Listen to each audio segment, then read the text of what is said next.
Should be good. All right. So, hello everybody and welcome to Answer the Call.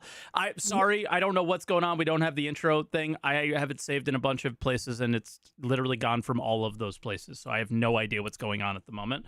So, here we are. Answer the Call is a Star Citizen podcast with me and Croncy where we talk about basically the going on in Star Citizen each week or a specific topic. Typically, one main topic as well as all the general going on news. I decided that the main topic today should be, is the state of Star Citizen 323 starting to concern any of us? The way things are going. Me and Croncy have a bet down, a friendly We little do. bet. Croncy thinks that the Hangars are going to make it in. I don't think that they're going to make it in. That is into 3.23.0. And the bet is going to be he creates a character for me and I have to use it if I lose, and vice versa if he loses. So we're going to have some fun with that. For the entire patch cycle till next major patch, I think. Yeah, till Yeah, like a 324 or a 4.0, essentially. No. No, No, if it gets in 323.1, I think it's no. I mean, you have to keep that character until like fair. a 4.0 or a 320. Yeah. Because otherwise, it's like, hey, look, here's the Invictus patch 5 days later. No, I don't have to use the character. Agreed. Fair. Totally fair. I thought you meant if the Hangar doesn't make it in. No. I do think it's going to make it into 0.0. And honestly, it might not be a bad way to start today off, is like talking about some stuff that might be missing. Obviously, you guys see that, it's wave 1 now. The 323 it's public, essentially. It's wave 1 with quotes around it. This is an Evo patch. Yeah. It should not be wave 1. Yeah. It's definitely an Evo patch, though even then, the Evo, because I finally got into Evo this week. The Evo that I had the day before it went into wave 1 was much better, was much smoother. It had bugs, obviously, but yeah. Today's experience was the worst experience I've had out of the entire 323 testing I've done. Including all the other Evocardis? Yes. Crazy. But yeah, like it's not surprising. It's been bad. Yeah, but it is concerning a little bit, and not even on the topic either, but it's another version of concern, I guess, where Evo is just unable at the moment. Maybe now that all you guys are joined, the first few Evo patches will be better with this in the future. But Evo at the moment is unable to not focus test, stability test, or like slam servers. Because we go wave 1, a lot more people have access to wave 1, and now all of a sudden we're starting to see new instability, all these super delayed things, like all the things that we kind of saw around 318 when we were actually able to log into it. We're starting to see a lot of those issues happen. And that is a little bit concerning from the Evo standpoint of we can't get this actually into a wave 1-able experience right away through Evo, unfortunately. But then on a positive note, maybe I think if they are willing to go to wave 1 with something like this, they need to just make Evo open. Like, if this is a streamable experience, why wasn't Evo? And like I don't care from a content perspective, like when it comes to content, nobody is going to want to make content in Evo or show it that much. Like, it is a awful experience. Like, for example, I played Gun Rush most of today. You played the engineering thing most of today, right? Like, we're not in the PU because it's a bad experience. But I don't know. How do you feel about all that? You're kind of new to Evo, obviously, but it is interesting that we still can't stability test or slam servers enough with that group to get it to a place where the wider gaming audience is going to see it, right? Yeah. There's a couple of things I think about the patch itself at the moment, which one of them, so the stability has been absolutely horrendous, but it has been essentially the only real problem that I've had with the patch. The vast majority of features don't have a crazy amount of bugs, which I'd normally expect for a wave 1. Like, I'm confused. So I was a little bit surprised by that. Like, all of the issues I'm having with 323 are stability based, not bug based. But you don't get to see all of the bugs because there's no stability. Well, I've gotten to see enough. I've been able to play 8 hours worth of wave 1 without like that isn't just me, watching a screen with server error. Well, I get fair, but like, you know what I mean? you go to a distro center and you're randomly exploding because you don't see any guns firing at you. Do you call that a stability issue or do you call that a bug? Well, that's a bug, but that's what I'm saying. I haven't experienced that. The Okay. vast majority of features for me have been at least half decent. Okay. But the stability has been much worse than what I was wanting. Yeah. I do think because of that overall, I think we're in a better position than we were with like Wave 1 318, but that was a uniquely bad beast, which is why, as to the question here, I don't think it's concerning yet. Give me another couple of days or another couple of Wave 1 patches, and we'll see where Probably we're through at. this coming week, right? This coming week, yeah, for sure. Think it's going to be a But very yeah, killing week. yeah. Whether we Roadmap get some update of the this missing week too. features, whether stuff works, who knows? Yep, So exactly. we So we might we we could might see some have our stuff pushed. we might have the answer to our bet on Wednesday. And I'm nervous. I don't want to win Yeah, this bet. I want to lose this bet, people. I yeah, really want to lose this bet. yeah. It's only concerning for me because I don't. What's your level of excitement for 323 right now? Still I'm pretty not. darn high, especially after today. Oh God, mine is so low. So what is making yours high? Engineering helped a lot today. The It just like does. It does. that it's such an amazing mechanic, and very cool, very reminiscent of like the Sea of Thieves repair your ship mechanic, but with like a couple of extra added layers onto it, and obviously like a sci-fi aesthetic rather than here's some wood panels on a hole. Um, Tell me that more. was Like, really really cool. go deeper into it. Tell me more about your experience with it Hmm. and what you really liked and what you didn't. Because obviously I've experienced it as well. I think you experienced Yeah, a more polished experience than I might have had so far probably. because Yeah. I haven't gotten in since I believe they added some fixes. But I'm very Hmm. curious on your feelings about it. Yeah. So like we went in with also we did it through the custom lobbies, which very buggy, but they work. So Hmm. that's just a short offhand thing of awesome. Very happy with Yeah, that. looking forward to them. Um, yeah. So yeah, it was really cool to go. The UI was pretty damn decent. It does need a couple of fixes with like the It's hard to see in things. typical Star Citizen fashion, yeah, hard to see things, hard to read words. Though, unlike other UI issues, the one there, I think everything's just too small. It just literally just needs to Yes. be bigger on the screen. Yeah. Um, I mean, but you very can easy to zoom in, understand. but You the can, but the icons don't change size. They exactly they yeah, don't scale. yeah. But yeah, Bringing being you up able to playing it. see, lovely. Being able to see exactly where your power routes was awesome. Being able to see the different effects that essentially happen to your ship if certain fuses are destroyed or if you've powered off certain sections was really cool. Like we noticed, it was very funny if you have no fuses in your cockpit fuse box. Yeah, you can't fly the ship, You so can't do anything. you It can't it do is anything, which is really cool. it's I don't know if they did any changes to that, but the if the Mhm. cockpit goes out, shields every like you are Yeah, dead. And it yeah, was like that was one of our experiences that we were like, hmm, this is uh like that is maybe bottleneck is not the right word, but it was like, damn, why would you shoot anywhere else on the ship? because they have a higher. I don't know if it's with resistance or if it's like whatever it is. It is harder to kill those fuses if you are shooting at them. Oh, maybe So you now. are It better wasn't off. again, it wasn't Yeah, for it was a rough experience for us, so they might have listened to some yeah, yeah, feedback on our end. yeah. How many fuses were in the cockpit next to the panel? Was I think I just saw 3. Yeah, I We believe had it's 2. 3. But that's the other that's the other thing. I actually really like that they've got that as a system. So Yep. in each one of the relays, you've got at least on the A2 2 to 3 spots Mhm. for each of your fuses, which is a really easy way to balance the mechanic Yep. of like literally patch to patch. They can be like A2 is too OP. We're removing a fuse from here, or it's not, it needs more. We can put fuses there.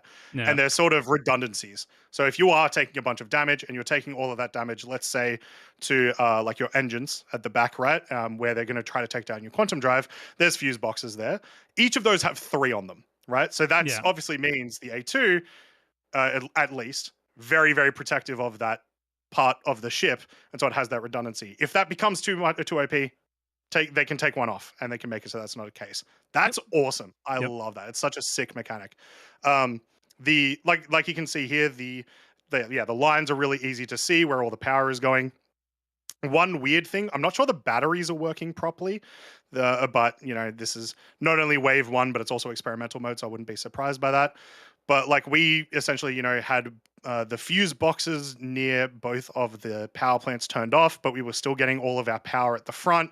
But the batteries shouldn't have been supplying power there because fuses. It was weird. So Okay. there's something going on there, or it just hasn't just hasn't been explained of how that stuff's supposed to work. Um, but overall, it's such a sick mechanic. I'm really really excited to see that expand. But keep in mind, while this is a 323 feature, it's an experimental mode feature. So this won't be in live. This will just be for us to essentially test how we've been testing master modes the last like 6 months. Have you seen when your radar turns off? What Yes, you can't happens? target anything. It's fucking awesome. So, Yeah. like, in our test, what we tried to do was shoot that exact part of the ship to try to get the radar turned off so they Hmm. can't attack us back. It didn't Yeah. quite work because in our playtest, unfortunately, you just blew up as well. The A2 just didn't have enough health. So Yeah. before you got to it was almost like um, the old FPS experience where you would Hmm. die really quickly and you wouldn't see any injuries, to where we are today where you die less quickly and you do experience more injuries, right? So it's like they just need to balance it to get to that place. And you might be there in the builds that you played, but we were Hmm. absolutely not. We were like barely Sure. damaging the thing, and the ship was blowing up before you got to experience like a lot of fuses going out. Um, Yeah. the one thing I want to say is what I saw other people saying under the comments in my videos. I don't know what you saw in your stream. Hmm. Concern wise, people were like, "Oh, I don't want to run around like Sea of Thieves. I don't want to run around like doing these things." Obviously, one of the first thoughts we had in when we were testing it is soloing an A2 is dead. Soloing a Yeah. C2 is Good. dead.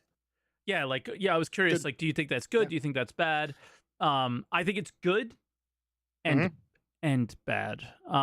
Because MMOs, majority of the players are going to be solo players, and if they're like Hmm. kind of linchpinned into single seater ships, I don't think that that's a great experience overall for the game. But obviously, we have NPC crews in the future and things like that. Hmm. So it's I don't want to I want like I agree, good.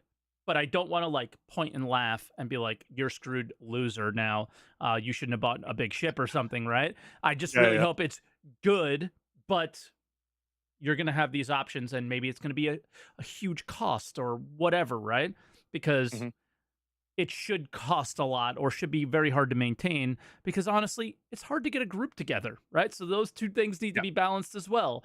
So yeah, I just we'll see from that perspective, but it's also you will not be able to solo a large ship in combat Yeah. as Exactly. well. That's Yeah. one of the key things there is that if the game provides you an experience that is a little bit more chill in some areas with a little less reward, you will be able to solo that ship. You will be able to run some cargo, but you should not Hmm. be able to make a ton of profit or ton of reward Yeah. from it without that risk of being engaged in some combat maybe, right? So Yep. I love the idea of To it. answer some of those hypothetical.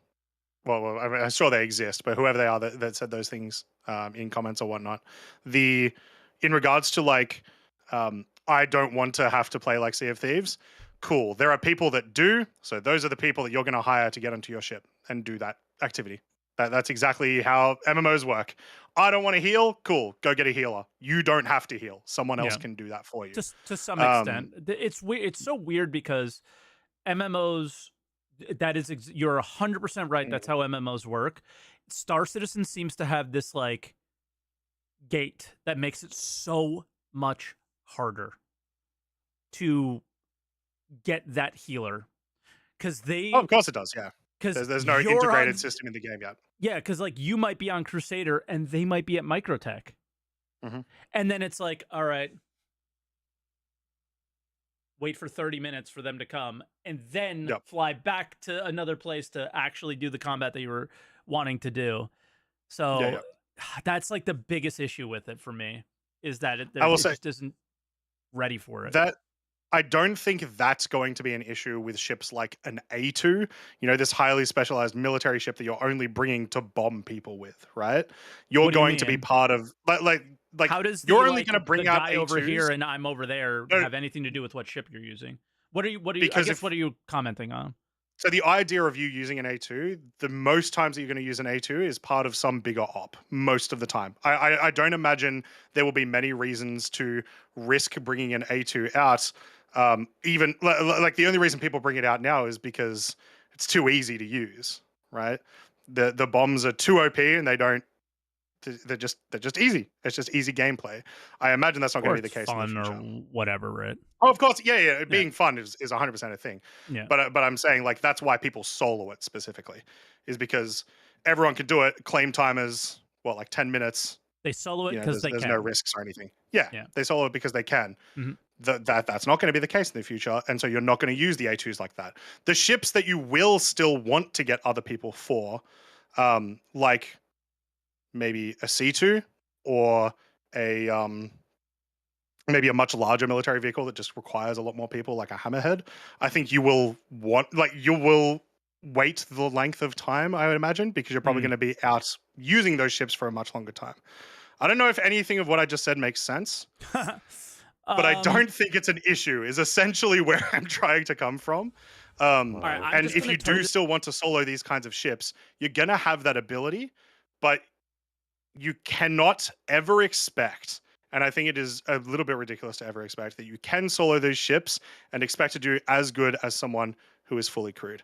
And that's part of what engineering does. If you are a fully I crewed agree with that. A2 Yeah. versus a solo A2, that fully crewed A2 has someone who can go and move all of these fuses, someone who can repair all the components, which it was there, but I don't think it's working at the moment. The repairing components, it didn't No, it seem to doesn't be appear to actually be. working. Yeah. Um, but you're going to have someone to do all that. Cool. You're going to roll over that other person. And I don't think that other person is really allowed to complain for that. That's fair. I think one of the major complaints is like I wanted to make sure I brought up my gameplay on the screen because of I think this is what was freaking people out was I was just Hmm. constantly running around the ship and checking the lights on the fuses because we were testing, Yep. Sure. right? So the like it just looked too chaotic for people, I think. And I think it was Okay. like see, I'm just like like See, I constantly think, checking. yeah, I See, think look, the mine H, only had two yeah, fuses. Yeah, at that panel. Cool. So they did change that. yeah. But yeah, I think that's what people were freaking out about that, and they weren't realizing that yeah, we're in an arena commander mode. We're taking fire. Mhm. We don't know how long it takes for these things to be broken and everything. So we were just like, it was a learning experience. So running around and Yeah, yeah. you wanted to be on top of it as much as you could. Yeah. But yeah, I do think there is going to be an element of running around and stuff like that, and it's when yeah. your A2 is getting shot at by a ton of people and you can't get away, and that's supposed to be a bit of a hectic situation, right? Where you're panicking about where you're going to repair, where you're going to chuck your fuses. I think the A2 is a little bit of a weird one for us to be the first thing to check out engineering, because at the moment it feels a little bit weird of whether it should be one person or two people running around doing these tasks. But that Well, I may think be in that's the relation to point. just how much damage the A2 takes.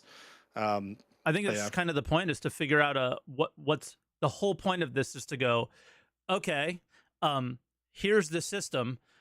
Mhm. Is it fun? And if Yeah. not, how can we make it fun? And how many people should be crewing these ships? And where's that fun middle ground that we want to have? So I think people are Yeah. spazzing out a little bit with Mhm. how fun it looks or not or whatever. The whole point of this is it's not in the game yet. You know Yeah. what I mean? Exactly. The whole Yeah. point is it's not in the game yet, and this is where we find out how fun Yeah. it is or how not fun it is and all that stuff. Yeah. But I love the I will idea say, of the yeah, ship starting out with less of the less than uh its capacity. not less than its capacity. I don't know. That was kind of weird. I know that's the direction, and I was very happy with the direction that they were going in. Hmm. The way it's visualized to me was very difficult to understand a little bit at times Okay. because of the UI of like, okay, I'm turning this off. What am I trying to do where with the green line and the red line and stuff like that to try to get the battery right? I was just basically waiting until the battery started charging instead of depleting, Hmm. and that was it.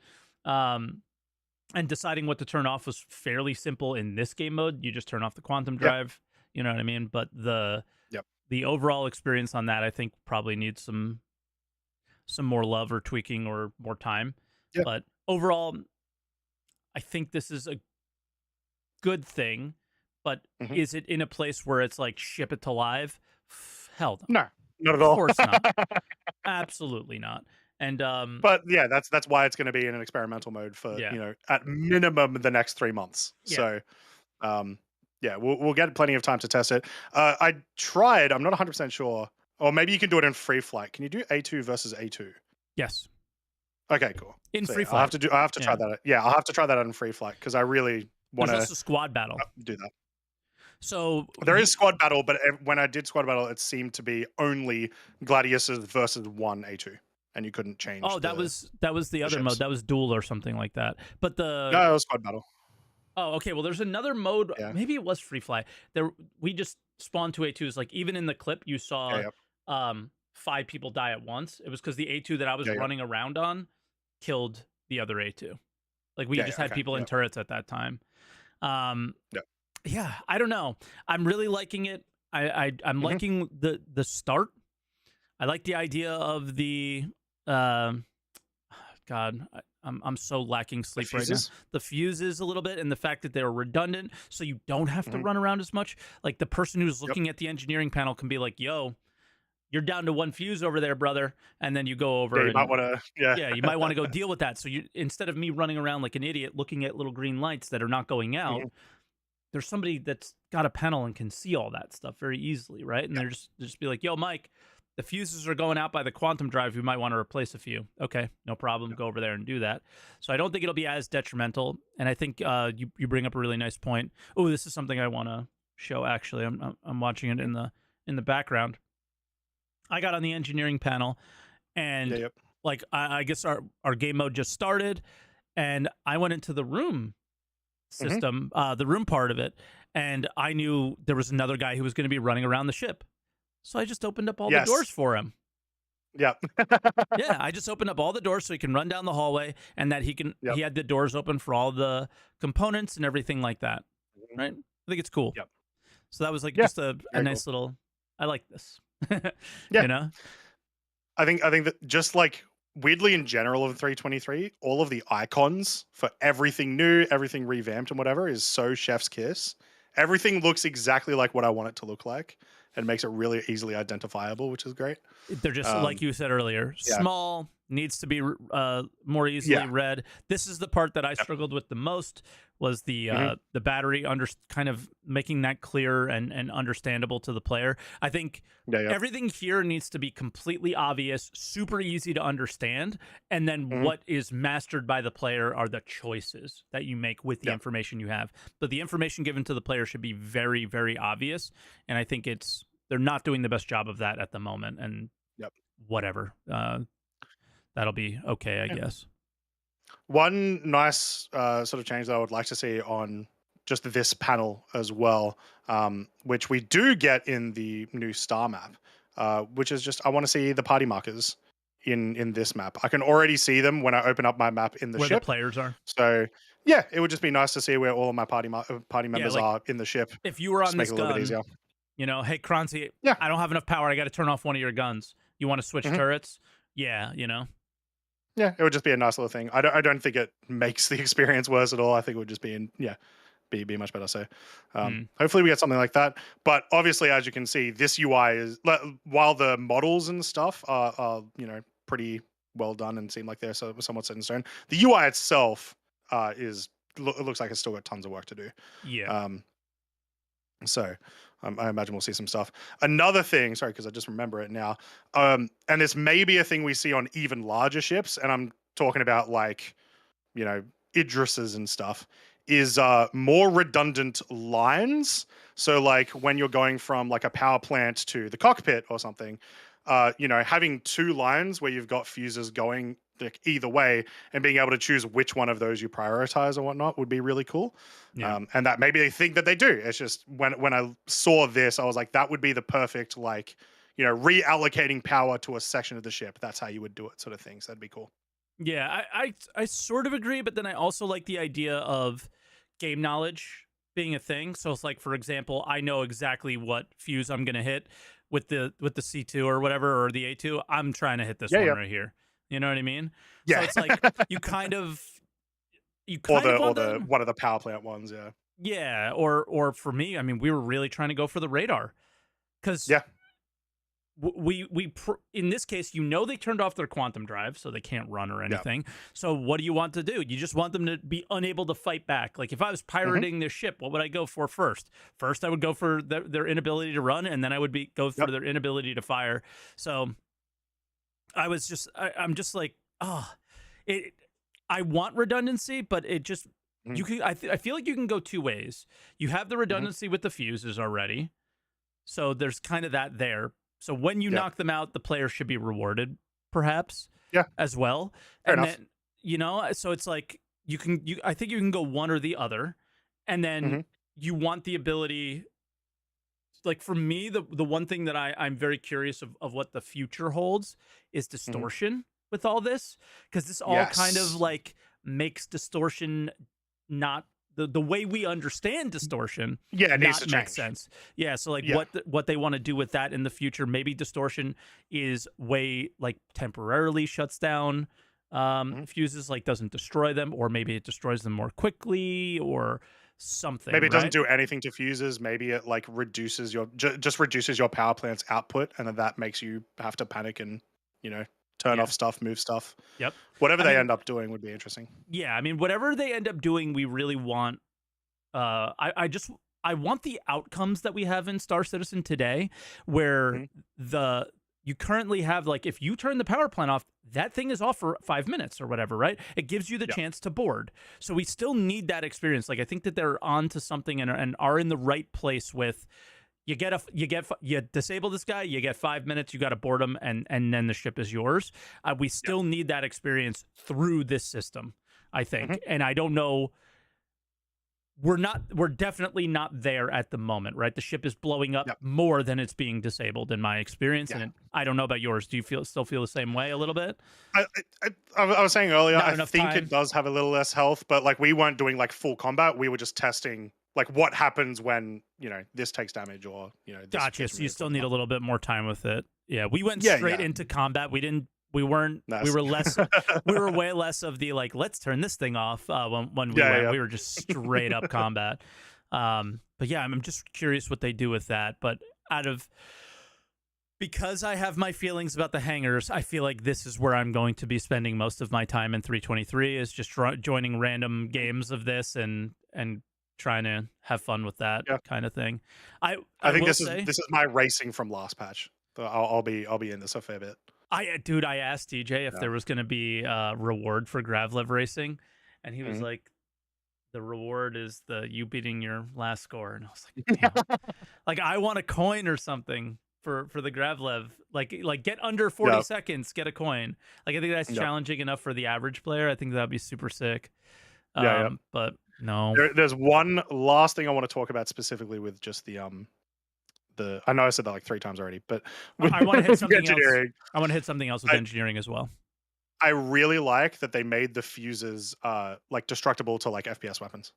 I think Yes. that's super cool, sick. Like I've boarded or Sneaky I've snuck borders. onto your ship. Oh, why don't I have power to my quantum drive? Who knows? This is crazy. No. Yeah, it's just a cool little touch. It's good. So I'm gonna look for it in my YouTube video Hmm. if I can find it. Yeah, here we go. I think one of the things I liked. I don't think there's an example of it from my perspective because I don't think I Oh, died. But in this game mode where it's the Gladius against the A2, hmm. it's a round based mode. So when the Yeah. Gladius dies, the Gladius sits out until the next round. So Hmm. it's like kind of like a CS:GO round or something like we've Yeah. Yeah. never had one of these before. Yeah. And I just want to point out that like it's not in a negative way. It's been 12 Yeah. Yeah. years. We haven't had this. It's awesome that we have this. Right? Hmm. Cuz now it's like death matters. You don't just Yeah. respawn and go again like you do in every other game mode that we have. It's not just like Hmm. the constant recycling. Like it's the first time that death is like super super meaningful for all the players that are participating in the mode at that moment. Yeah. And I love that. So very very excited about that. So just wanted to point that out. Again, I think that's Hmm. the squad battle mode, like you said, because Yeah. you did today. So I'm definitely going to trust on you on that one. And because there's 3 modes. There's duo, I think. There's Yeah. Like free pool. flight Yeah. and squad. And squad Yeah. pits. There, you're either on the A2 team and you spawn on the A2 and you communicate with your friends, or Hmm. you spawn in the group of gladiuses that are meant to take down the ship. And this Yeah. is the mode I'm going to be playing Hmm. the most. What I hope they do is turn on VoIP. Yeah. That's what we need. Yeah. That'd be nice. Because I Or the can be like, worst, as long hey, as we can toggle hey, it. dummy. And I'm this is in the patch notes, but just in case people aren't aware, scanning the ship is what allows you to target subcomponents. But I Yeah. was only ever able to target engines. I don't know if the power plants and things like that are in yet. So, They're physically there, but I don't ooh, know if they're guys, targetable. we got breaking news. DJ Bunton in chat says I'm working on that right now, and I think he's talking about the VoIP. Because if you Right? guys remember the original AC update, VoIP was on, and all you Mhm. heard was people's hot miking, and it was not a great experience, so they turned it off. Yeah. But I think in a mode like this, he did confirm VoIP. I think in Yeah. a Yeah. mode like this, it's required. So unfortunately, Yeah. you might hear the vacuum in the background sometimes, but it is way more important to yell at your teammates and tell them how fucking bad they are at the game than than uh than not being able to. So Yeah. Yeah. I cannot wait to get toxic. It's gonna be great. Yeah. But yeah, that was a lot of time talking about engineering. I think a lot of that, at least for me, is because that's what I just did, like just before the pod. I It's what think I finally got to try out today, and it is a big deal for sure. I think for me it's I'm sorry. I think again I was unable to experience the last 2 patches of PTU just because I just was Mhm. not home, and I'm sorry I wasn't prepared for you guys today. But in my experience, distribution centers are locations with nothing. Right now, the last couple patches, I do believe there's a lot more missions there, and there are actually things to do. In the previous patches, there was only an unlawful mission, and like I had mentioned to you earlier, Mhm. the turrets would shoot at you. You didn't Yeah. know they were shooting at you. You just died. So distro centers were like incredibly. They were a huge disappointment for me up to this point. But it's Evo, so I'm not like freaking out Yeah. about it. It's just like up to this point, I'm not finding them very interesting. This Mhm. was super exciting for me. So for me, out of all the things we've talked since we've talked last week, that I'm Yeah. Yeah. enjoying and think is the coolest, it would be this and the FPS changes. Did you do any gun rush at all? Didn't do any gun rush, and unfortunately was unable to get like any FPS missions. So all I was really able to do was just shoot nothing. So Yeah. I haven't had like a proper experience with any of the gun changes. I will say the distro centers, I fully disagree. They are the best locations in Star Citizen right now, 100% by far. They I'm they are I'm not they are so disagreeing with sick. they are the best locations in Star Citizen, but they're Star Citizen locations. They are filled with things to look. They are visually stunning, but they Yeah. are So you, not yeah. built with gameplay in mind first. No, I They do are disagree with that. I think they are built with gameplay in mind first. The way that like navigating around those locations, they were made for FPS and for stealth 100% in like just every aspect. Now there's like no missions there at the moment, so we the can't really experience that. I But going around there, like I this feels like it feels like level design. It feels like actual level design. there's a lot of cover there, if that's what you mean. No, like even like the way that you have different choices of how you're actually going through the distribution center, all of the sneaky little back entrances, all of the different like height levels that you can go through the entire distribution center, and that's both Okay, outside and inside. okay, Um, fair, yeah, fair. But hear me out from this perspective. Hmm. There is the sneaky areas and all that stuff. Yes. Okay. Um, from the perspective of the two of us who are very interested in certain things, Hmm. they here's what bothers me about them, and you know, hammer me if you want, and maybe I deserve it. There is a sign at the distribution center that says refinery over there. And 95% of the refinery location is a bunch of nonsensical ladders and like bridges and things and smokestacks and all these things without any refinery experience. Like, listen, I don't have to have a refinery experience at that location in 323.0, but I need to be able to look at it and go, gameplay can exist here. You know what I'm saying? And then Cool. the So, cargo deck area, yeah. same thing. It's tons of static assets, nothing that I'm seeing as the player that I'm going to be interacting with as much. I do see the freight elevator there, obviously, right? So, but since it's not actually functioning and working, it's hard to be like, okay, so this is what's happening, right?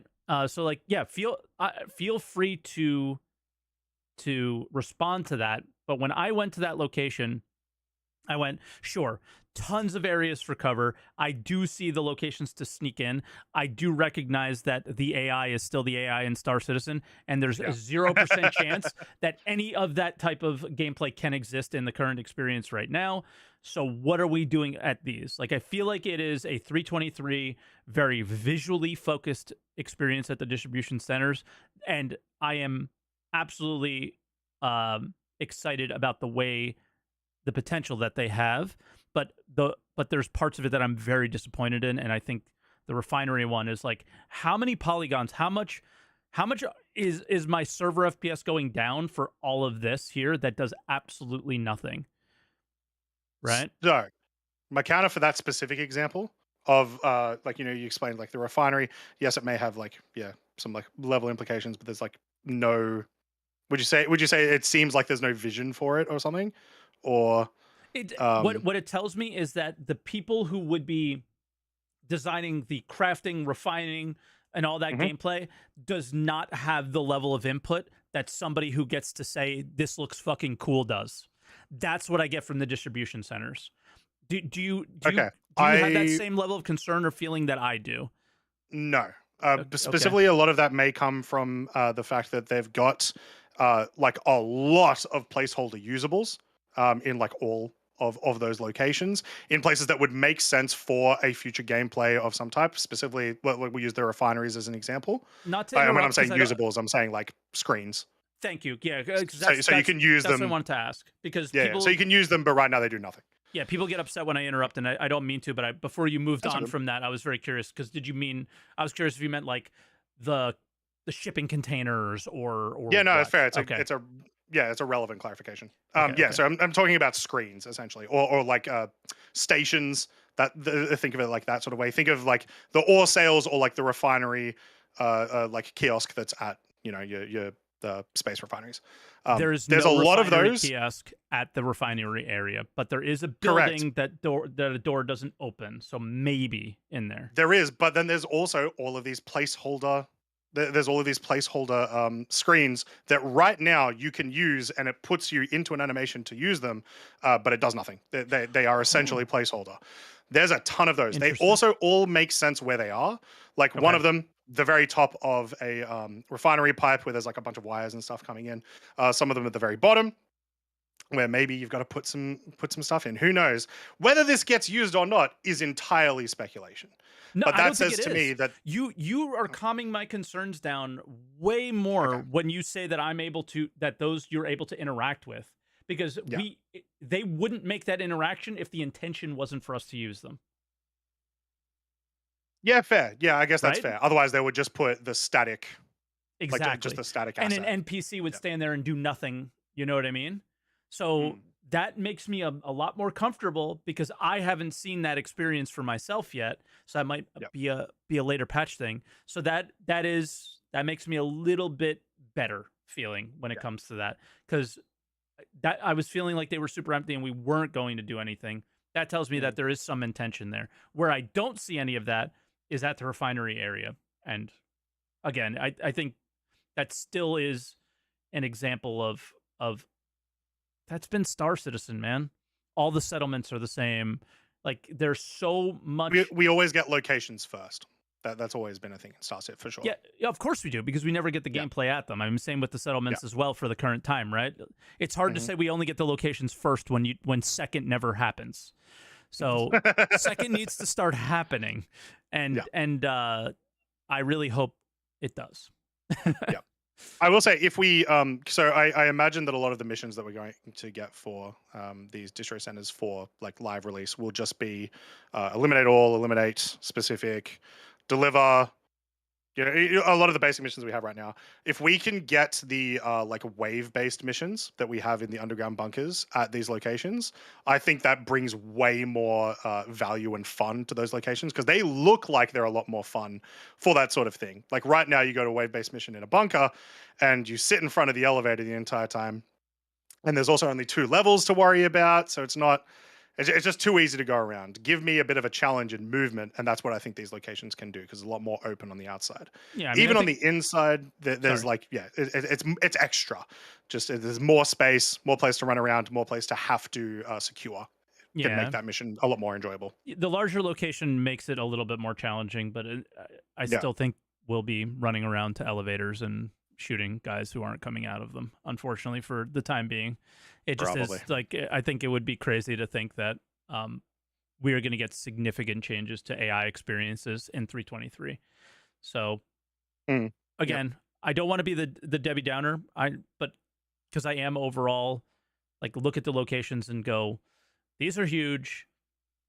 I just look at them and go, I really want to see them utilize them Yeah, in a way that of is course.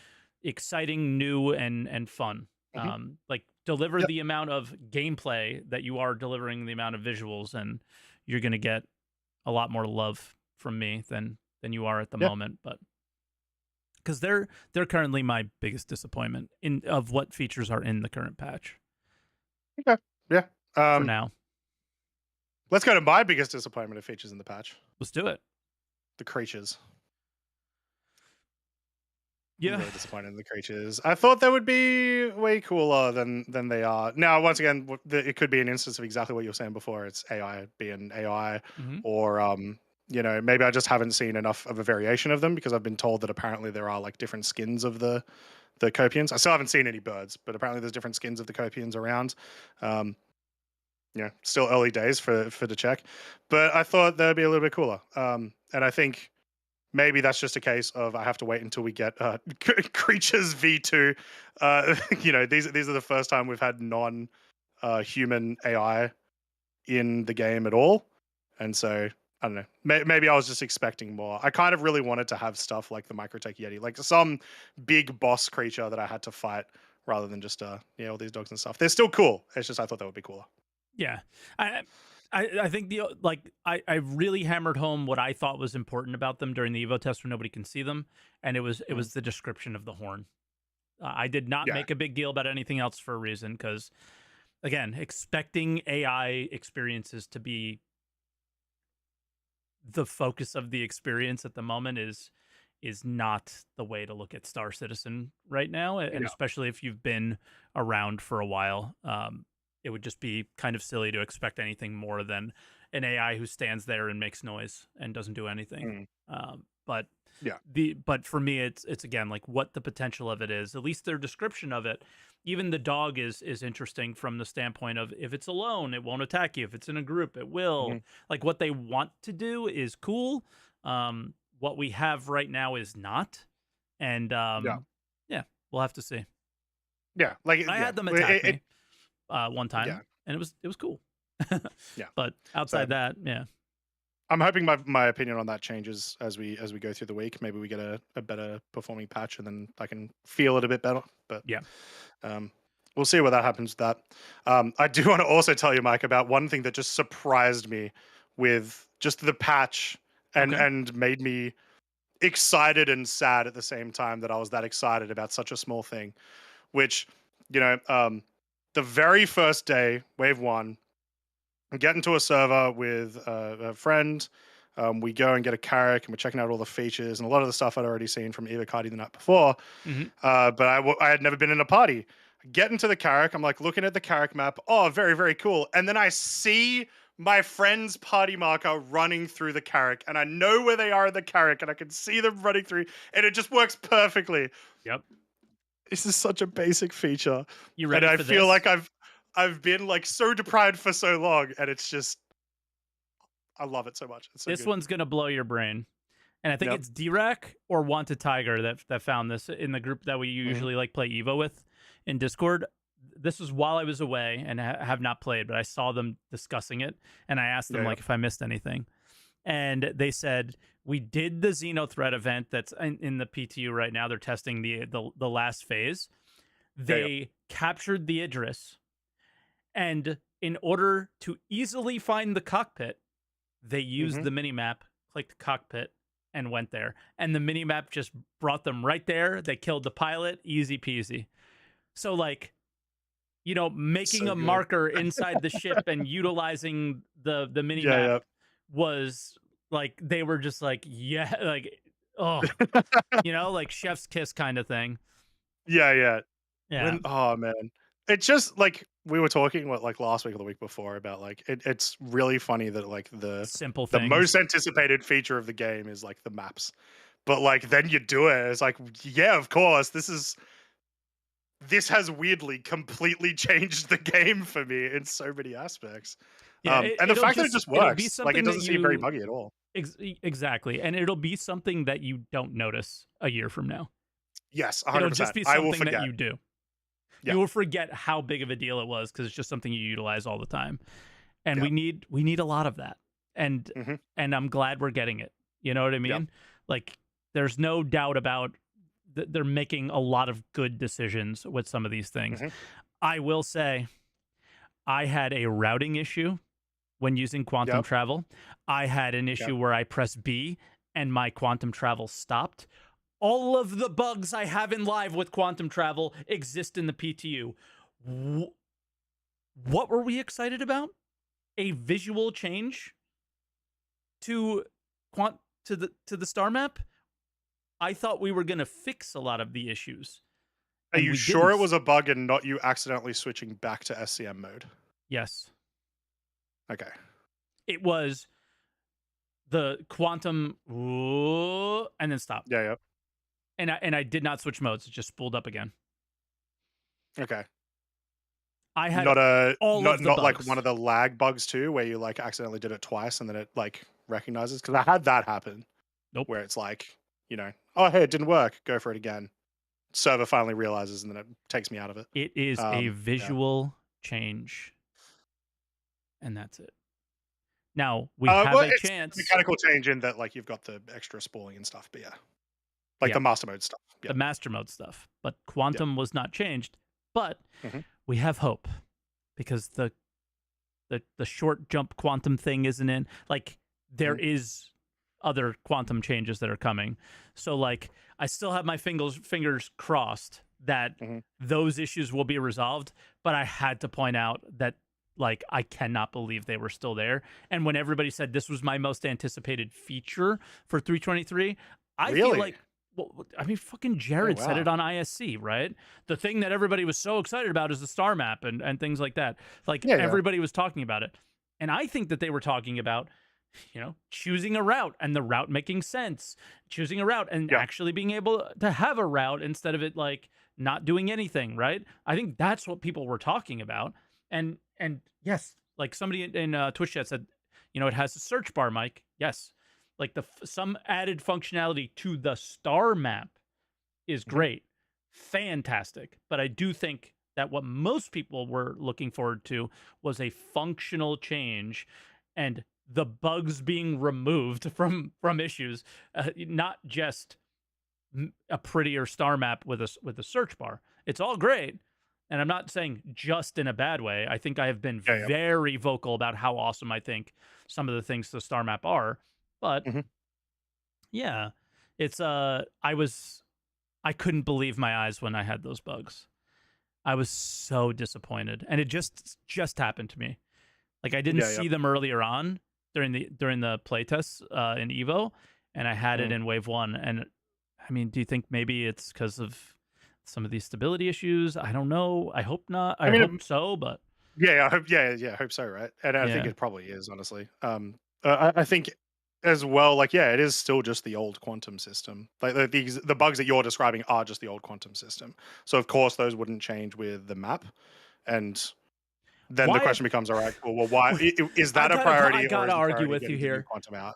Yeah, like that's fine. Like it being a new Mhm. quantum, being the thing that fixes it. But for me, Yeah, the yeah. thing that just makes me want to like bang my head against the wall is when we do these changes, why are we not prioritizing the fixes for?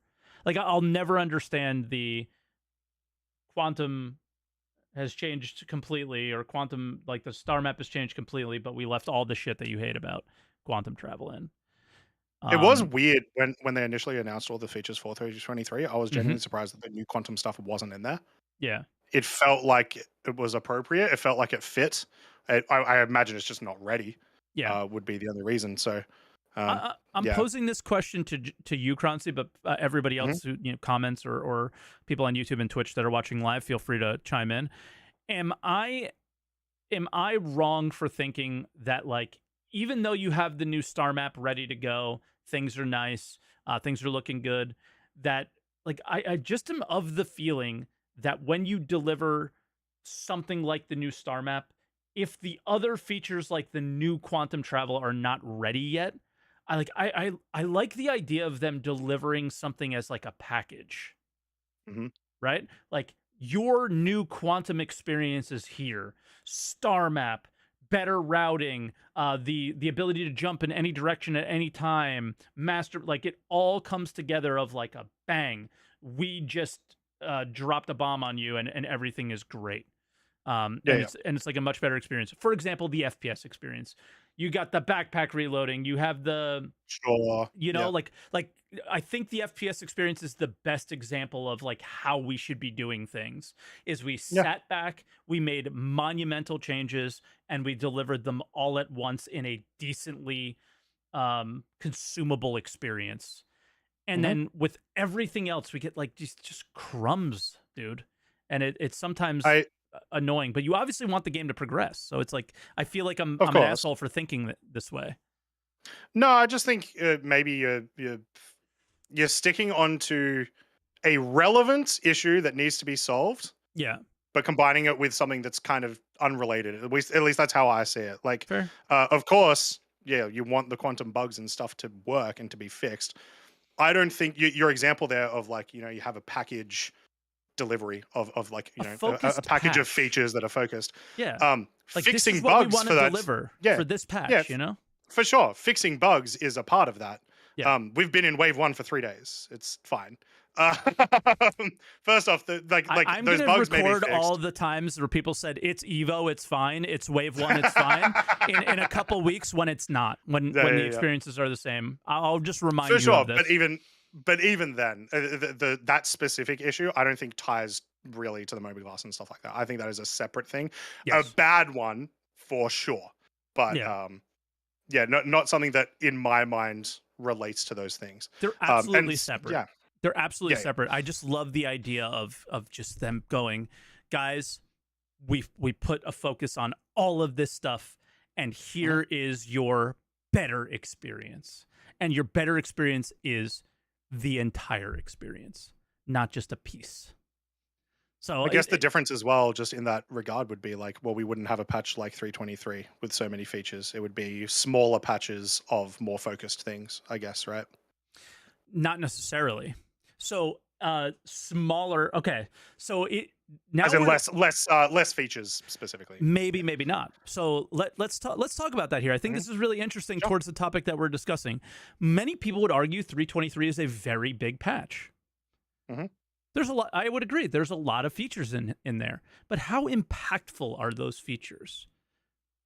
A lot of them are very Some of them, impactful. some Some of of them them are massively, incredibly but yeah, impactful. yeah, yeah. But No. but if they were to like I've talked about this for years, but Mhm. if the entire company was to get behind a certain pool of features, like what if this was the FPS patch and your FPS experiences change completely. You have the mission team focused on every FPS mission experience they can possibly have. You have the guys like Zach putting sniper glint and making everybody mad. You have uh, you have I don't know, netcode dealing with any of the issues when Yeah, on yeah. ground running around in FPS. You have the AI people super hyper focused on these one things. And then you go in and go, bang, this is your experience fixed in this patch. And then the next patch is the cargo patch. And then you have economy changes. Like, I've always kind of wanted that from Star Citizen. And I just don't know if it's a realistic thing. I don't think that's how life works. So again, we're having a Yeah. meaningless conversation, I think. But at the same We're talking time, about we're a podcast that talks about Star Citizen, Mike. This is exactly. So already it's a all meaningful meaningless. yeah. But that's more what I'm talking about here. Is like, do you hold back a Sure. completed feature, which is silly? I know this is silly Yeah, yeah. thing to say. Do you hold back a completed feature like the star map to deliver a grand experience to your fans and be like, we fixed everything around this experience, and you don't have to worry about it as much anymore, right? Like, here is your improved quantum experience. Bang, everything is dealt with there, from the RSI Mantis all the way down to the search bar on the star map. You know what I mean? Yeah. And then here is your XYZ. I think it's an unrealistic expectation, but I think it would just be cool. I think you would the potential problem that would cause is you are then because Star Citizen is broken. I don't think anyone disagrees with that. You can still have a lot of fun. I have so much fun with Star Citizen, but it is essentially broken because not Yeah. every feature is in the game, right? Yeah.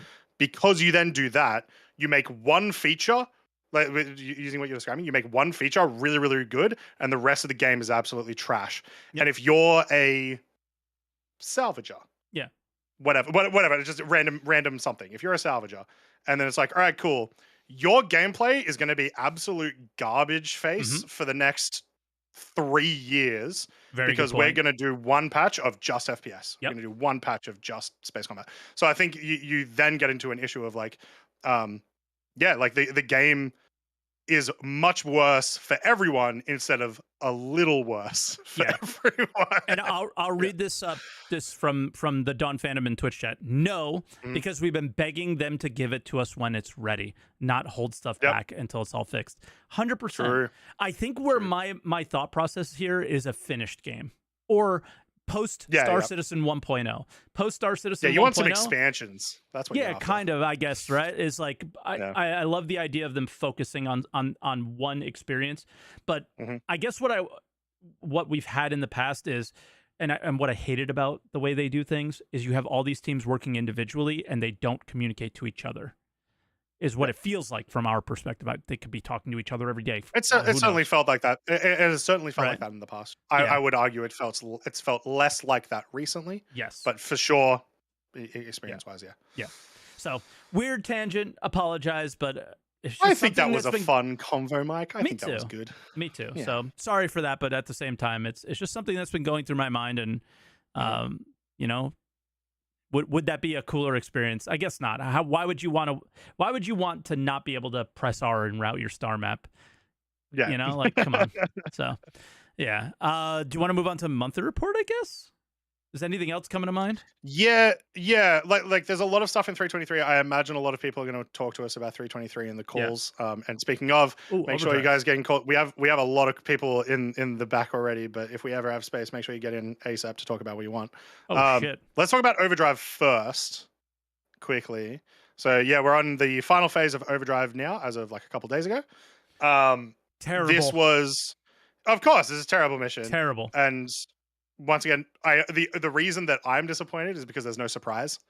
They did the whole moving SPK from phase 5 to phase 4. Mm-hmm. And so I thought, oh, cool, there's going to be like a cool phase 5 surprise, or there's going to be a cool like extra phase 6. Nope.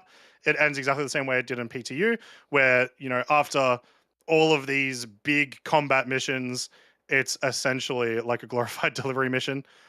I didn't realize until these last couple of days just how bugged delivery missions were on live. Bro, mine worked the first I'm like, try. wow. And Oh, really? I've been doing delivery missions for the last week cuz I have been you want to know why I'm so upset about the hangars not being in? I have Go for done it. hull C trading, I have done drug Mhm. trading, I have done delivery missions. That is what I've done in the last week, expecting to say goodbye to this dog shit experience, and I don't know if I'm going to get to say goodbye to it. I think it might still be there. But none of it broke for me. None of it broke for me. Everything worked, Damn. and phase 5 worked for me perfectly. Stream of luck. Yes, Stream of luck. super, super lucky. What Yep. I will say about phase 5, out of all of the phases, phase 5 has the most potential to be the best piece of all the phases because freight Yeah. elevators, community goals, all of Mhm. that becomes possible once you get freight elevators. Yeah. Because right now you are delivering That's fair. a handheld box of ammo to help out the CDF fight Xenothreat. It makes no sense. It is the most placeholder piece of the Yeah. puzzle, right? And all I could think about is like an Elite Dangerous community goal of Mhm. like deliver this much SCU of ammunition to the pyro jump gate, and it is done across all of the servers in the entire game, and you watch the bar go up over time. Oh, Yeah. I imagine it's not oh! too hard for them to do that because what you're describing is essentially, Once you have freight uh, elevators, it's not. that's what I'm saying. You're essentially describing the first phase of the Xenothreat dynamic event. Mm-hmm. And I hate that we use phase for so many different things, Yeah, but yeah, I'm yeah. specifically talking about, all of the Starfarers are dead, bring the Starfarer cargo to the Mm-hmm. location, right? That's a shared mission Yep. objective. And then tying it, if you tie the like completion of that into how Ninetales Lockdown used to work, where it was shared between servers of, however many tasks Yep. have been completed, Yep. essentially bring the bar up. So I don't know how that connects with the phase 5 of like the current mission of phase 5. Are you saying you want it to be a completely different mission? No, I think okay, so I think what we have right now is placeholder. I think what we have right now is Right. placeholder without freight elevators. And then in order for phase 5 to complete, you are not completing it individually. We are completing it as a community, Yeah. right? Yeah, no, So I think that would be cool. Yeah, I yeah. just I don't necessarily agree that it's a placeholder just because of the way they were talking about it. They How very can you much not have made agree it that it's a sound like, placeholder when you were carrying a fucking handheld box of ammunition to supply a Xenothreat? That's what I'm saying. Is like we're gonna have freight elevators. You're gonna be using SCU boxes. You're not. These aren't gonna be handheld. Like these little delivery missions are not going to be as prevalent as they are before, and it makes no sense, Croncy, to supply a war effort with a handheld box of bullets. You are going to do it with a huge shipping container of bullets. You know what I mean?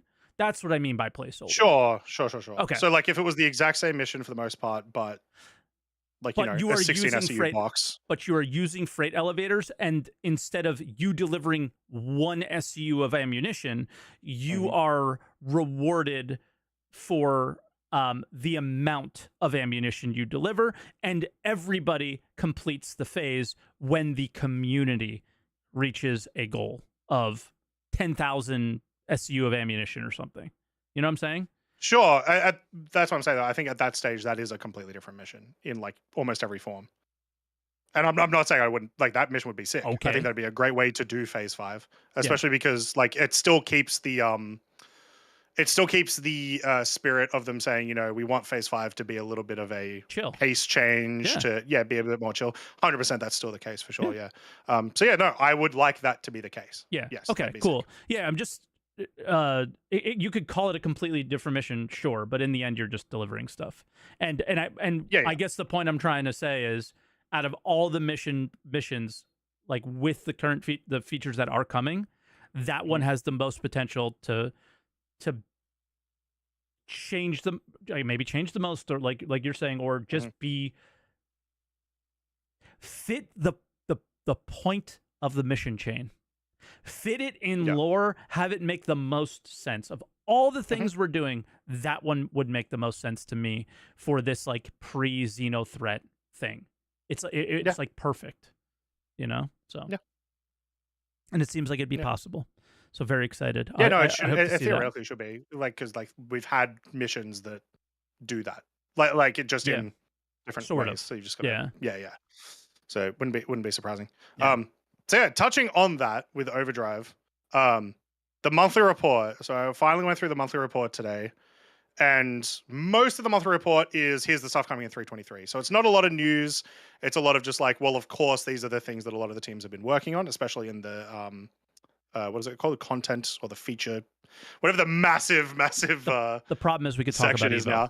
We could talk about Evo. So they're showing what Yeah, they're yeah, talking about things. The way they even described things in the monthly report was like, you don't know what these things are. Everybody yeah, knows what they are. yeah. So yeah, it was Yeah. they have to kind of redo the way they do this now that everybody can talk about everything now. Yeah. But one of the big things, there's two sort of major ones I want to talk about. One of the big things is this here in the mission design, which is talking about feedback from the Overdrive event. So yeah, the missions are locked to a single player at the moment, which is obviously terrible. You don't want that to be a case, especially when we start opening up the servers to, larger amounts of people. Um, the team are trialing a change that will allow a singular version of the mission to be accepted by 4 players who will play together as contractors. This is an effort to free up missions and locations to create a similar effect to Overdrive Initiative, where people who usually play solo are part of a team, potentially building friendships and enhancing their MMO feeling. This is pugging. If you've never played an MMO before, this is pugging. And It is both the yeah, best and worst experience possible in an MMO, all at the same time. Oh my god, I did it yeah, in New World so much, and there's like yep. you just have this guy that just does not have the gear he's supposed to have. Is so absolutely stupid, and you're just Yeah. my best is I started playing New World with DJ. We were playing it on Mhm. stream, and we did a pug of a dungeon, and there was Yep. this Finnish or Swedish guy just raging at me because I was the tank. So I'm supposed to go first. I'm Yeah, supposed to yeah. take all the damage. And I didn't know where I was going because I've never played the dungeon before. It was my first time. And he was losing his mind. And it's just like, that is the pug experience in a Yep. nutshell. And it was so funny, dude. It was the funniest shit. Oh my Yeah. God. So the big thing here is, if you don't like pugging, you don't have to. There's no Yeah. reason that you have to do this group with 3 other randos. You can still do Hmm. it with your group of people together. But the amount of people that I have seen in the past few weeks in global trying to find groups to do these events has been massive, Especially and phase 5. especially phase 5. Conga lining is back, everybody. SPKs. Well, yeah, sorry, yes, the phase 5, so that everyone could like exploit Con- the like delivery. exactly. Conga Um, lining's back, baby. Yeah, yeah. um, and so yeah, this is a fantastic, like, this is something that I've really wanted in the game just in general, as a way Yeah. for people to group up together. Hmm. And tying it to a specific mission could be interesting. I would still prefer it be tied just to a like general, I am looking for a group and then people can join on it sort of thing, rather than this specific mission. But Yeah, I maybe it'll definitely work agree with fine. I don't that. know. So we'll see how CIG implement it. But this is as far as I'm aware, this is the first time CIG have mentioned anything like this, at least in recent history. Yeah. What else stuck out to you from the roadmap? I think for me, I can't remember what it was now, but it might have been economy stuff. Yeah, economy team, just Yeah. just putting in work ever since last August. That we We don't haven't get to seen much see of it. yet. Yeah. Yeah, yeah. I hope that the stuff they talk about in here ends up in 323, Same. and I would imagine it will, but I guess we'll see. But they're working on commodity Um, prices. They're working on mission payout changes. We already know that they were working on guns and ship price changes. But the big one, for me at least, that I read in this, because ever since the economy team became a thing, I've always been like, but it feels like they're not looking towards the future. yeah. 2 sections, making sure they have a scalable algorithm that will work with other systems like crafting. Right at the top there. Awesome. Sweet. You are thinking about the future. Fantastic. And a comprehensive list of all intended resource sources, transformers, and sinks were created to help ensure the economy is stable for the long haul. This is what I want the economy team to do, and they're doing it. Awesome. They're setting up the economy. Sinks. I want the fuel to Yeah. cost so much. I want the repairs to be painful. Like I okay. We talked about engineering for hours. Hmm. I want the the idea of a ship just blowing up so quickly to go away, right? So Yeah, yeah. when it does, I want it to hurt. Now I see people in chat going, "So Quantum is dead." They've been very well. They haven't been very, but they made a post about they're happy with the direction Quantum is in. Well, I don't know if I Hmm. believe them or not. I don't know what to believe, but I do think everything that they said made sense. Is what is the point of having Quantum if everything in the game makes no sense?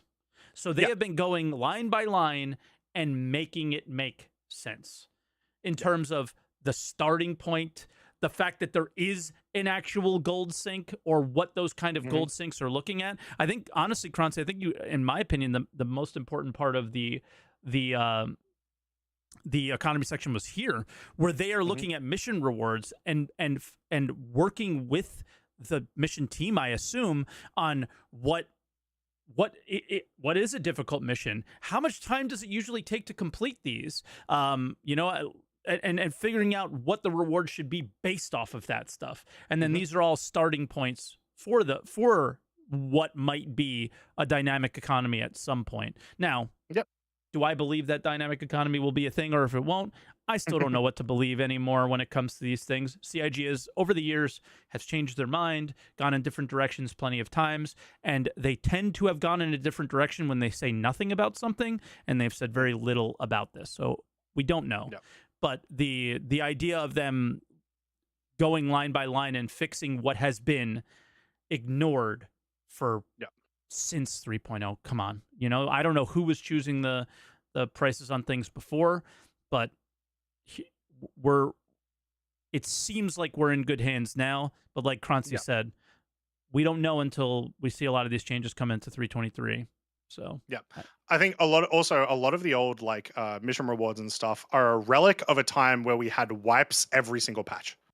yes, Every single patch. So agreed. they straight up have not had a look at properly for a very long time. Mhm. And then when they started bringing the economy team in last August and actually started looking at, you know, right now, really the only sense of progress that we actually have. Obviously, we want more things, but money is always going to be some form of progress.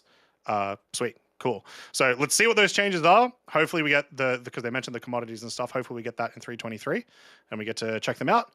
But yeah, I'm just happy they said, yeah, we've made a list of what money's gonna look like. Yeah. I got one more thing I want to touch on before we go to callers Yep. is I again, we made a bet. I don't think we're going to get it, but damn, I hope we do when you see work has progressed on the upcoming cargo hauling missions, with players being tasked Mhm. with hauling tracked goods and with a consistent payout of roughly 20% of the cargo's value. A hauler's income will be more stable than that of a commodity trader. Mhm. The whole way they're dealing with cargo missions, uh, do you not like? I mean, you're a fan of everything, but I am. I'm I just a happy and content guy. yeah, I kind of like when I read it first, I was like, I don't know if I like this, but then the more I talked to Elliot a little bit about it in chat, Mhm. and um, I like the idea of where they're going with this stuff. The only thing that is not really like explained here that could be a future thing, could be a current thing, Mhm. is I would love, love, love, love, love, and this goes back to what the commodity team is looking at for rewards. I would Mhm. love a like group of trade routes that are just more dangerous. And what Yeah. makes a trade route more dangerous? And that payout should be higher for those more Mhm. dangerous routes. And is it players making that route dangerous? Damn, I hope so. But is it also NPCs that are making it dangerous? I hope so too. Right? Yep. So that's the one piece of explanation that makes no sense to me, is that that's not there. But I love the idea of you not owning the goods like you do when you do commodity trading. Yeah. You Yep. have a general how much you'll make on those things, Mhm. and now they have to make sense of why I'm trading what where. And they don't Yep. really super explain that here, and I'm very much looking forward to seeing what that looks like, right? And damn, I Yep. hope you win the bet, because I cannot wait to dive into what this looks like, Uh, whether it I don't know if that's coming in 323. dude, it's hauling missions. No, you said elevators. They all come together. If the freight elevators are in, missions come with it. I don't think there's any way, Croncy, that you don't get the cargo missions without the freight elevators. I think they all come together, and I think that I'm not gonna walk back on my bet, but I'm not feeling as great about my bet anymore. if you want to make the bet on just freight elevators, I'm fine with that. Because again, no, we'll keep it this way. It's funnier. okay, yeah, just I mean, it doesn't matter. It's a stupid bet Yeah, anyway. But the for me, I think that the freight elevators are the. Did I say cargo decks or something? I don't think I did. I see Twitch chat saying that. But yeah. But anyway, I'm just talking about. I think if you get freight elevators, they are the bottleneck from these existing. Where this, look at how detailed this is. This exists. We've had Elliot say that he is running cargo missions while he's watching my live stream. These exist. Okay. So I don't think you should be freaking out about these. These exist. It's just did instance hangars, did freight elevators make it in? That's the blocker for this, in my opinion. So yeah, but I will say on that, that, what this means. Yeah, so I imagine just like a Also lot of the extra yes. Fluctuate, Market please. Fluctuation. Market fluctuation, folks.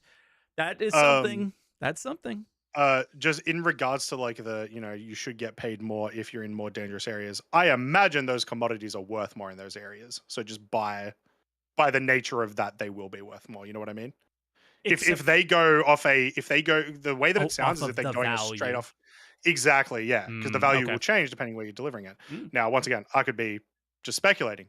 Well, I am. I'm always just speculating, but that sounds like that's how that would work.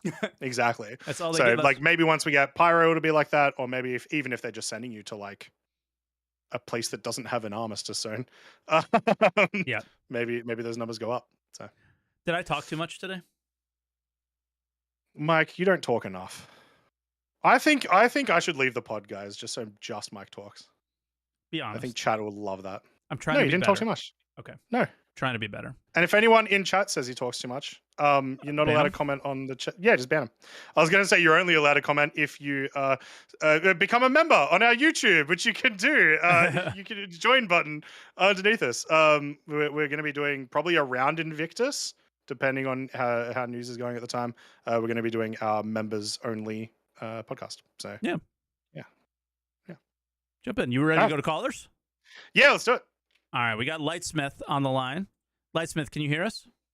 I sure can. Can you hear me? Yes. Sure can. Ah, excellent. How you guys doing today? Pretty bad. Fantastic. Everything is broken. Look, even the little thing is broken up here. Where's the thing? They're all gone. Hey, there's good news, Mike. You remembered to cut the intro video. Yeah, you did it. Exactly. I couldn't mess up the intro video. Yep. Deleted it because from the it's computer not to there. make sure. Yeah. All right. Mike, I have some good news for you. I think I can help put you at ease a little bit more about the whole distribution centers. Okay. Yeah, as I was creeping around one and getting into places I probably shouldn't be, I found the evidence little terminal / little locker area that is at SBK that appears to have been just like copy and pasted it into a couple of the DCs. So I imagine that there's some steal the evidence missions that can be done there, which is pretty cool. I found those too. In that room, you can actually steal guns from them also. There's guns on the weapon rack, and you could just take them from the yeah, see, guards. That's pretty cool. It's pretty cool, but the only reason you could take them from the guards is because the guards are standing there not knowing what's happening. I'm pretty sure some of those areas you're not actually supposed to be allowed to go in, and they just let me walk right in, which was great. But same with the couple of last year, sometime when they added the little cargo missions in the small bunkers. I also found that teeny little cargo elevator and terminal panel was also seemingly copied and pasted into some of the DCs. So that's pretty cool. We'll have those missions seemingly. There's Amazon delivery lockers as well. Yep. So I think the potential is there to do the same things we do now at a new place that looks different. But also more You're not selling me on anything. Yeah, not selling you too much. But what if you were doing those missions and there was 10 other people doing missions in the same location? Oh boy. How much have you gone around the distribution? So, like, I don't think you most likely won't see them. Maybe you do. you're not going to sell me on distribution centers very much unless they start doing things that are different than what we do today. Like, yeah, you want some new stuff. Yeah, like the DCs. Not specific to the DCs, but we have to take Star Citizen further than what we have. Like every mission is super placeholder, every mission is super basic, and they are providing a location to do the same things that we already have that are largely a subpar experience for an average video game player, in my experience. And I think you had the perfect opportunity to do more and provide more with these locations because you were building them from the ground up, knowing the mistakes you made in the past, and you did nothing to do that because the focus was visual and not delivering a new and enjoyable experience to players. I think that is a much better way to explain my concerns about the distribution centers rather than the way that I did at the beginning. Okay. Yeah. No, that's a good way to look at it. Yeah, I'm hoping they maybe much like the star map needs the new quantum to really feel full. Maybe the DCs need, the cargo missions. We need exactly the more specific stuff. Yeah, that really make them unique over. Like I've said, they feel like the little bunkers and like Seraphim Station kind of had a baby and stayed on the ground. It's just like a station bunker kind of combo. We just need some little more there. Exactly. What is freight elevators, actual engineering at ground locations, and like whatever base building kind of mechanics and crafting mechanics, when all four of those things come online, what does a distribution center provide? What does it look like? And all that stuff later on. My just slight argument is I guarantee the artists will have to go back and redo their work because they didn't make it with those things in mind, because they didn't know what those things were. Yeah. Yeah, at the right? time. And we wasted time there. Yes. I want to shine a light on something. There's probably not too many people that are going to be very excited about this. Maybe me and like 3 other Hosas flyers, but it was one of the first things I tested out with the new master modes. It seems, at least through my testing, is that hangar and pad atmosphere no longer exists. For those who don't know what that is, if you were ever flying decoupled and going to land into your hangar. Oh, you don't fall straight down anymore? Yes. If you didn't enter precision mode with your landing gear, you would just fall like a rock. That doesn't seem to be there anymore, so you can safely enter your hangar with your gear up. So if you're ever like me... Because it had to be a thing, because in case people don't know, if you put your landing gear down, you go 30 meters per second unless you boost. Yeah.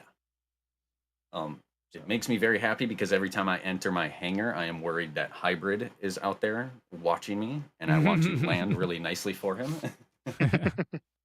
Just in case. You don't want to end up on one of those videos. Yeah, especially not crashing, falling out of the sky because you forgot to put your gear down. Exactly.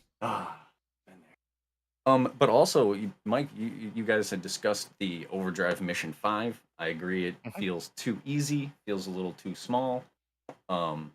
Easy, but you're onto something there, Mike. Yeah, but you're onto something there because they also did just show us the new updates to the final Xenothreat event, where we're getting the larger SCU crates of like the Zeta Promenade and all that other stuff. And I think what you're asking for is a little bit like that, because we already do that as a community at that part of the event, and we're battling the Xenothreat ships and stuff. At a very small scale, right? I'm more looking like a global scale kind of thing, like what some other games do. Yeah, you want the like Encourage, like big, like the get all the resources so the thing unlocks type thing. Yes, like a lot of people were mentioning something about Helldivers in chat. Like the way kind of like a Helldivers work. Yeah. Working as a community to like a bigger goal. But I think if they wanted to make it a little more interesting, if I can just play more imagination with you, the Siege of Orson, they eventually added that little 30-minute timer, give everybody some time to show up. I think it'd be cool if you had to deliver all the ammo and the meds, rather than having to get to an amount to complete. I think it'd be cool if there was like maybe like an hour timer, and depending on how much supplies you supplied as a community, how much would determine the difficulty. Yeah. No, that'd be cool. Or the reward. Yeah. No, I don't mean the reward. I mean the like the amount of CDF AI ships that are supporting you during the fight. Yeah, something like that. Or maybe a second Idris shows up because you didn't give enough medical supplies or something like that. Yeah. So you're an easy target or something. Yeah. I will say I do wonder, like, why did they take SPK from Phase 5 and put it in Phase 4? Huh. It felt like it would have been way better still in Phase 5. And You don't interestingly think the enough, idea of it popping up like randomly and being excited wasn't awesome? That was my favorite part. yeah, that was cool. And now the next time they run that, that's not going to be cool. You know what I mean? Like, this is Surprise. they've already said this is an event that they want to run again, and they intend to. Fair. So it's not a one-off sort of surprise. Yeah. And it literally would have solved a lot of issues of people. You know, everyone's already doing the big group up to get the delivery mission to work. They would have already been in their massive group for SPK. So I don't know. It felt point. like I like the idea of having that buffer mission, but I still think it's. I don't know, it just would have been more enjoyable if they did SPK this week instead of last week. Yeah, I guess they can kind of do whatever they want. And that leads me to a question I had for you guys. They mentioned in ISC, one of them, they said, we want some feedback and we want to know about the timing. And I want to know how you guys feel about it, because I feel like these 5 missions sound like one heck of a Saturday night for me and my friends, rather than like a 4 to 6 week thing. I was wondering how you guys feel about that, because they're looking for the feedback on it. Well, I mean, I think each one like maybe 2 hours to an hour to like get everything done, group up with everybody, and complete a single phase. The I think that's a long Saturday night to get through 5 full, like if you went from I completed one of the phase, like phase 1 missions, and then moved into one of the phase 2, then I would agree with you. But the way that they did it with like, all right, I got to do 5 phase 1 missions and so on, I don't think I could do that in a night. But I think it's good to have spread them out across the weeks. I think it has been very nice to feel like I have a reason to log into Star Citizen. Whether or not I enjoyed the experience while I was there, I loved the idea of logging in each week. Every Friday, grouping up with my buddies, and that's what we did on Fridays together. We had a reason. I certainly did not enjoy Phase 5. I certainly did not enjoy Phase 3. Phase 2 was meh. Phase 1 was awesome. Phase 4 was awesome, right? But I had a reason to go in, and I think that was a good idea. I imagine they're very happy with their concurrency numbers as well, artificially making the game look more interesting to people than it actually is, in a lot of ways. But if they did that consistently, it wouldn't be artificially changing that anymore. Like somebody in chat goes daily quest ? Not like a mobile game, dude. Like you got to remember that this is right now looks like a daily quest, right? But the whole point of this is it's the first quest chain, and they should have these all over the place.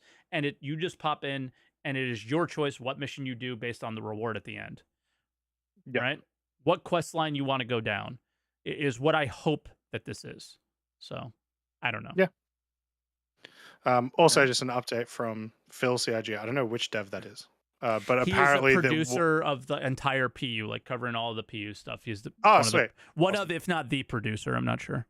Cool. Yeah. Apparently, the SPK was supposed to be in Phase 4 originally. So, to me, I say, well, cool. I think it'd be cooler in Phase 5. Yeah. Yeah. I love the surprise of it, but again, you're right. It won't be a surprise next time. Yeah, it's kind of the downside of trying to put surprises and stuff like this, or single player games. It's you only get it once, right? Yeah. I mean, if they were to take any feedback from it, maybe it would be the next time you do it, you never know what phase will be first. Second, third, it's random or something. That'd be kind of cool, right? What if they started with SPK?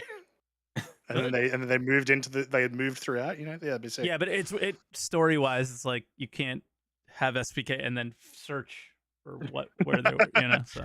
SPK, all right, now we're doing a delivery mission. All right, now we're going to, there's 80 ammo heads here. Anyway. But maybe like just more variety, I guess would be the. Yeah. All right. Yeah. He says just gameplay, not the entire PU. Gotcha. Okay, for what he does at the company. Sorry for interrupting. Light, go ahead. Oh, no problem.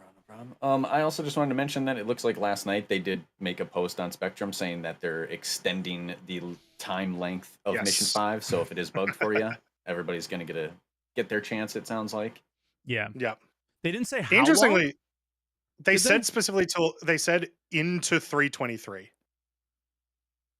Okay. So the thing that is interesting about that is they said, like, once again, this is supposed to be like a pre-patch event, and then like the idea is the patch comes out, Xenothreat comes out, right? Mm-hmm.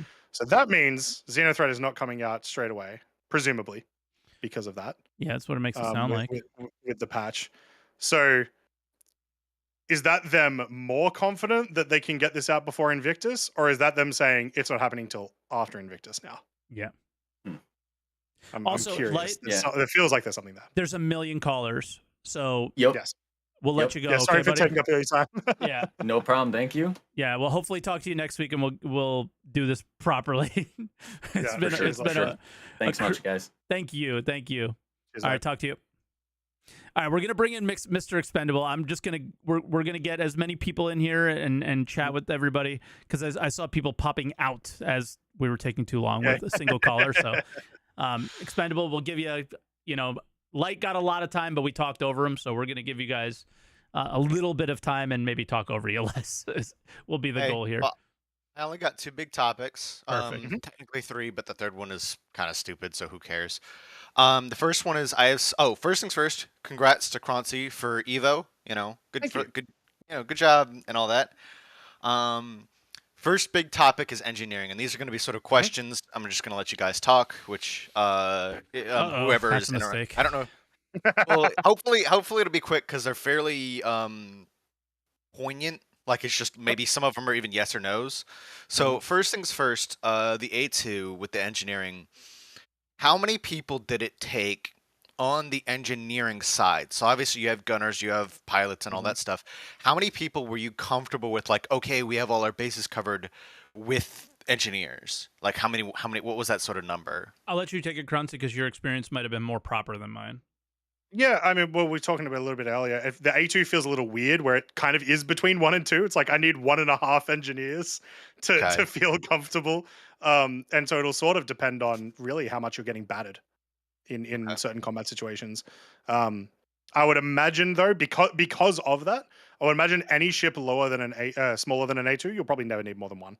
Okay, and then bigger, like a Hammerhead might need like 3 permanent ones, probably. Hammerhead probably. I imagine the Hammerhead would be comparable to the A2. I think it depends on. It all depends on so much, and again, so much more balancing, right? So the first thing I got to say is, what are we defining as engineers? Because one person's on the panel doing callouts, and another person's kind of running around fixing things. That means like minimum 2 to me. So what did you mean by engineers, Croncy? Just the guy running around? Yeah, pretty much. And once again, it sort of depends, because you may have some downtime where you can just check the engineering yourself. Yeah. But yeah, it's going to depend entirely on what combat situation you're in. In combat, minimum 1 on the panel, 1 running around, and it all depends on what that redundancy. Like, here's the one thing that Croncy also pointed out, was that damage to components and repairing them was not really a thing yet, and oh my god, I'm being such a brain dead person today. The fuses were, I don't know if they were delivering the experience that they're going for. Like, were they breaking as often as they wanted to? Were they not breaking enough? Like, I don't know what they're going for there. So we're gonna see. So it's hard to know without what their goals are. But I know that their goals are to not have the like panic experience all the time, right? Yeah. So okay, and then so next question. There was a balance between like replacing fuses and then going in and like fixing components. Is that how I understand it? Did you guys feel like that balance was good? Well, yeah, like we said, at the moment the fixing of components isn't working. So okay, so it's we'll just see. But I mean, I will say, when there was like a moment of major panic, I was like, I don't think I would be able to, at least as one person, repair everything and put all the fuses where I need to put them. Yeah. And make sure that I'm, removing power from where I need to in the meantime. So, in those sort of instances, in a large ship like the A2, when you get into panic situations, you'll have multiple people running around. Okay. Okay, that makes sense. And then, so another quick question. Obviously, repair tools aren't working because the repairing isn't working. But do you guys feel like, as an engineer, you'll pretty much just need a bunch of fuses in your backpack and a repair tool, or do you guys feel like that might become more advanced as we move I forward? mean, fire I know this wasn't is in. speculation, but yeah, fire wasn't Yeah, in. sure, yeah. Yeah, so like fire extinguishers would become a part of it. I do think technically what you're saying is like correct. Like I do think that's all you'll need, but I Mhm. would like to see them potentially in the far future maybe expand on fuses a little bit by maybe making different types of fuses, different like sort of modular Yeah. fuses It's also that maybe replaceable reduce power. components. Yeah, exactly. Replacing components will be a relevant thing, but yeah, I'd love to see like here is a fuse. It reduces your power by 10% of like any power that goes through it, but it's got 20% more health, and so it lasts a little bit Interesting, longer. yeah. Whatever it might be, that sort of stuff would be really Mhm. cool. Just as always, providing more options to the players to change how they may act Okay. in certain All right. situations. I I got don't one know if or they have plans for that, but I think it'd be cool. Okay, okay. I like the sound of that. It does sound like we're in an early phase. I was hoping that you guys weren't going to say something like, "Actually, it looks like we're pretty much at where we're going to get before we get to the PU," which would be horrible to hear. But I I don't think mean, that's that might be the true. case. Who Yeah, knows? it depends on the other vehicles. In the monthly report today, they mentioned that they've got, I don't know if it was they had completed or they're almost completed 10 vehicles with Yeah, resource networking.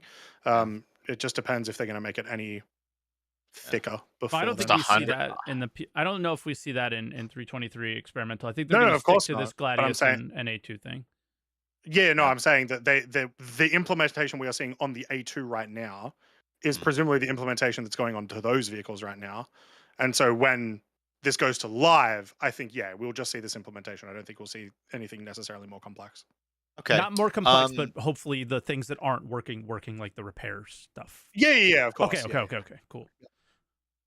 Okay. So I got two more quick questions for this, and then I'll move on to my Mhm. big topic. Hopefully, if we have time. How easy is it to knock off certain parts of the ship? Salty, you mentioned that you were only able to take down the engines. You are only able Was to that see the easy target or of the engines on the UI when you're in precision mode.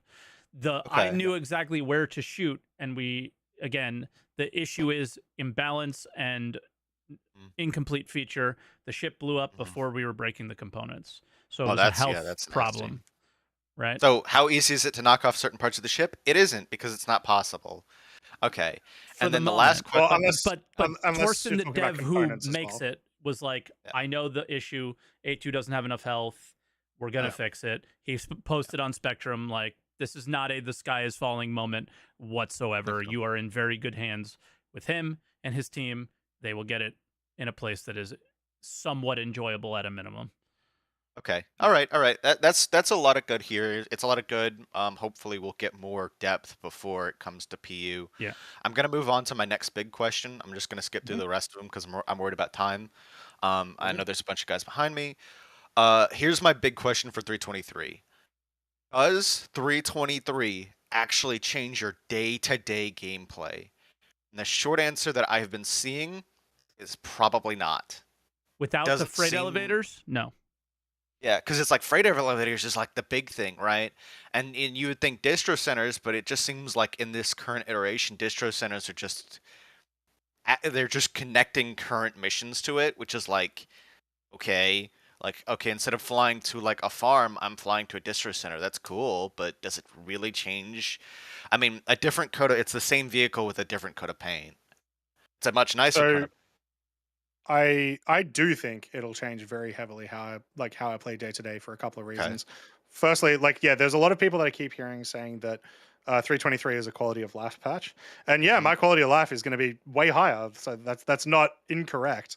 But I It's think not because the just a core quality of gameplay life patch. experience, of course not, but because Yeah. the core gameplay experience is going to become first off a lot more nicer to look at just in general, but a lot of things like the map hopefully working once again. Everything is these caveats of maybe currently bugged and you know what, but those working.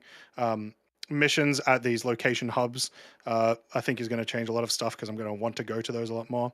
Obviously, like Mike said, yeah, like freight elevators are an actual like super big like new feature, so that's a Monumental. big thing. But then like master modes completely changes how people are going to fly.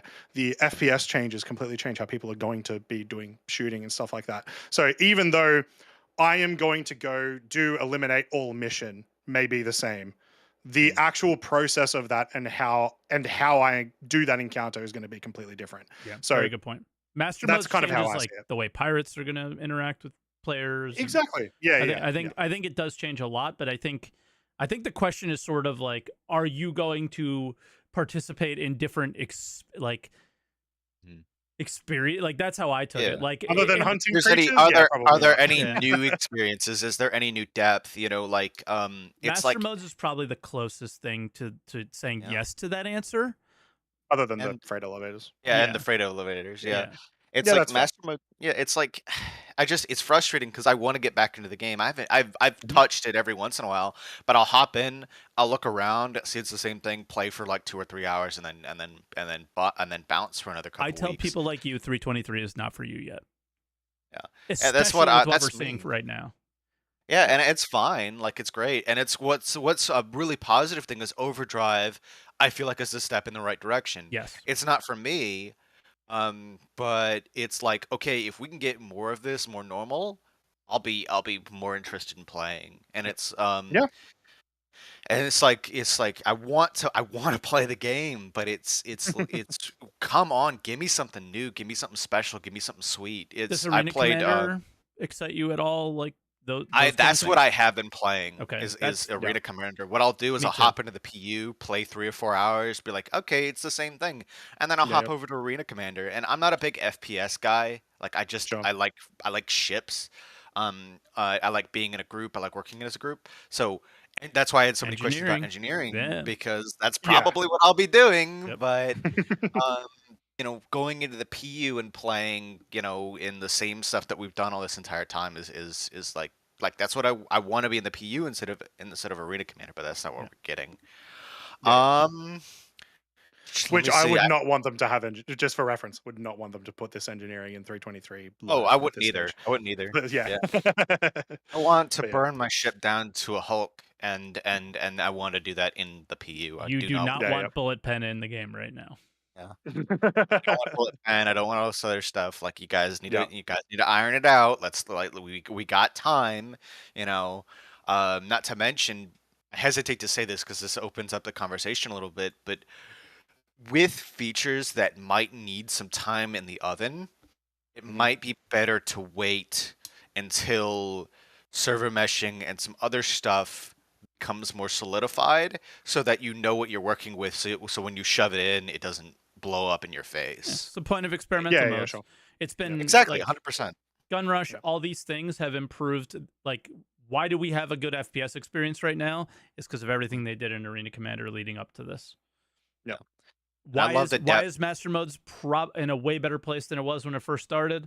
And that is arguable, you know, I guess, because I'm not one of these people that knows the system in and out. It's because there was plenty of time in the oven in Arena Commander.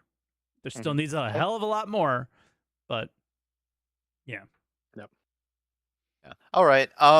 That pretty much covers it. I want to ask, do I have enough time for another topic, or is that going to be it for me? What do you think, Croncy? It's up to you, Mike. How long do you want to go today? I can go a little bit longer, so yeah, for sure. Go quick. Yeah, go for it. Here's the last question. It's pretty short. It might just be a couple of comments. I feel like 323 I've gotten a lot of burnout from, obviously because not only is it not as big for me, but I feel like it just is like, okay, I know this. Come on. I'm curious what you guys are thoughts on this. I think that it's honestly a good thing because the reason I'm burned out is because of the opening of information coming out of Evo, right? Originally, you would get drip fed information from, you know, official and unofficial sources when Evo was going on. Obviously ISC, you know, SCL, all that sort of stuff. And then it would come out to Wave 1. So we're talking about what we would see 2 or 3 weeks ago happening now with Wave 1 being like, okay, here's this, here's this, here's this, here's this. What are you guys' thoughts on that about people maybe getting burned out earlier before the patch comes live or before things happen to a point in that regard? I'm curious what you guys' You mind thoughts if on I take that. this first, Croncy, just because I was in Evo Yeah, from yeah. day one on this specific patch? Yeah. Go for The it. difference between this patch and every other one is this patch has way too many features in it for them to handle at the moment. Maybe they bit off more than they could chew. They thought they could do things that they couldn't. I'm purely speculating on that. I don't know if it's true or not, but this patch was different than your average patch because there is so much shit. Okay. Mhm. And you have the replication layer thing on top of that was likely causing lots of instability, tons of instability with this. So the burnout is coming from the fact that there's some new features in there. None of them worked. Yes, I agree. The fact that we were allowed to talk about these things is ridiculous. And Yeah. I'm the person who is yelling from the rooftops saying that we should be able to talk about them, but in a different way. I'll try to make my point clear on what I expected Okay. coming out of Evo opening up. All I wanted them to ever do was share the patch notes with you. That's it. So you Yeah. read And how they did that things. plus extra. Yeah, they did that, plus allowing you to just share your exact experience and explain exactly what you experienced. And I think that does ruin things for people more than they should. And it sucks. Okay. And as somebody who makes YouTube videos, unfortunately, the expectation from your audience is that you share with them that information. Like if your entire YouTube channel is built around information around the game, you would be a jerk to not share that information with your audience. Mhm. And I don't want to, but I feel like I have to. And you're 100% right with that. What happened in this patch, though, is that they delivered a 323 completely incomplete, completely broken, completely like unfunctional for 2 weeks in Evo, where the entire Evo patch, Evo cycle burned out everybody, and then delivered an even worse experience to Wave 1, and the burnout continues. And again, the major feature that I think a lot of people were excited about is still not even there yet. And it is impossible to test the FPS weapons on live for the most part. Right, because you don't have all of them at your disposal, so it took forever to find Well, them in. stability just makes it impossible as well. Yeah, At the moment. exactly. Yeah. Exactly. So there's so much more that's going on here than what would happen in a normal patch. But I am in agreement with the ability to be so open on these things. You have Jared showing them early on ISC. Then you have people who are able to communicate them. So I'm able to, as a creator, take the video of what he showed on ISC and say, this is what I experienced in Evo, or I experienced it slightly different than that. So you are able to create the vision in your head, and when you come to it, there it is right in front of you, exactly what we said, and it does ruin that, and that sucks. There are zero surprises. You have people data mining everything and telling you all about that. I largely think that stuff's okay, but yeah. So I don't know, Croncy, if you have anything else to add, but Yeah. it's not the best situation. I'd like to see patches stabilized before they're in our hands. For the most part, it just a patch like this, that's kind of hard to do. Yeah. So yeah, I have a little bit of a different thing with it. Was just like, so obviously, Mike, you've been part of Evocati for a very long time, so you've sort of always had the opportunity to check out all these features in essentially in private, Yes. but a lot before everyone else.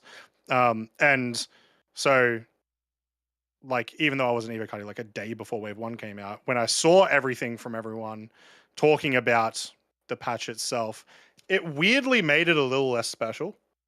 100%. So, like, I'm not burnt out yet, but I feel like there's a very realistic chance that I may end up being a little bit burnt out because um, normally all of my experiences with a patch, I have them with everyone else at the same time. And there's definitely something about that where everyone gets hyped up together at once. Yep. It doesn't mean that's the way that things should be. Doesn't mean that that's a good thing, but it's going to be a thing I'm going to be looking for to see, like, yeah, am I bored of the patch already in a month's time? Definitely not right now, but in a month's time, am I going to be bored? Maybe. So Isn't I don't know. the I'm a little excited. experience of a new patch exploring all the new features?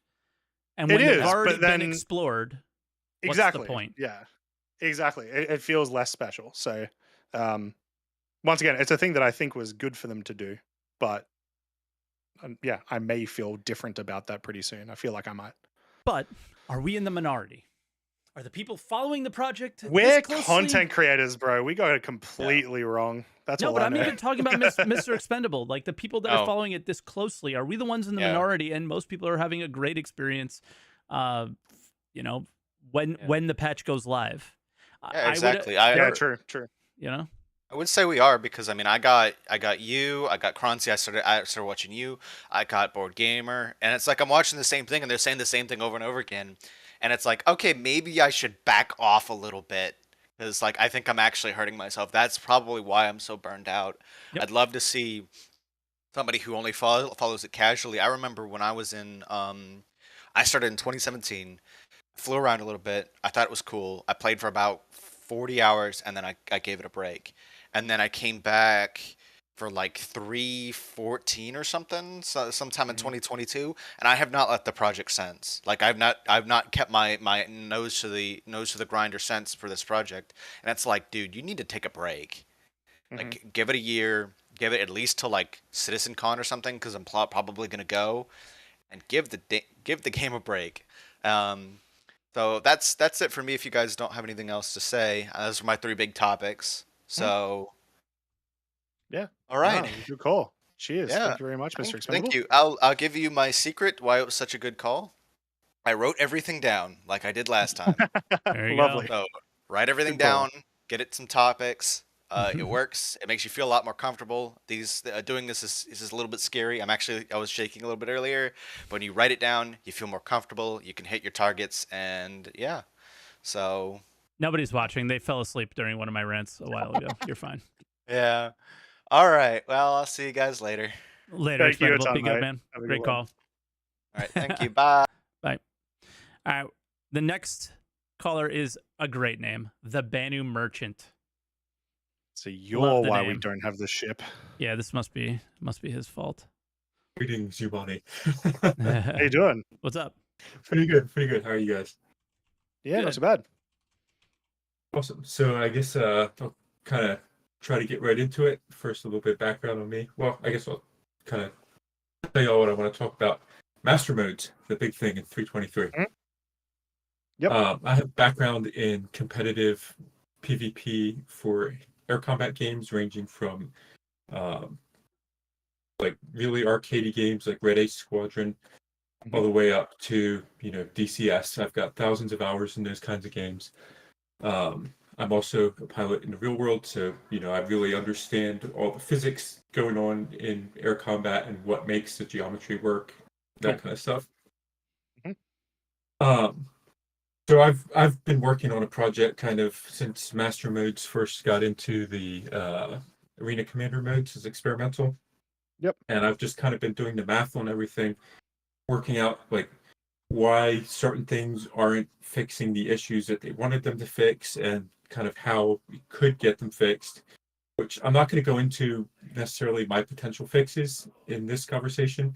I just kind of want to put things out there for people that are testing master modes to kind of keep an eye on and really hopefully get some focused feedback on, because it's things that I think are points that will make or break the game going forward with the flight model. So this might get a little bit mathy. My apologies. I'm kind of a geek on this. Oh no. Algebra time. If I end your call early, please do not get mad. This is a show that is supposed to be enjoyable for people to watch, so do your best, please. I like maths, Mike. Essentially, to have good combat, you need 3 things.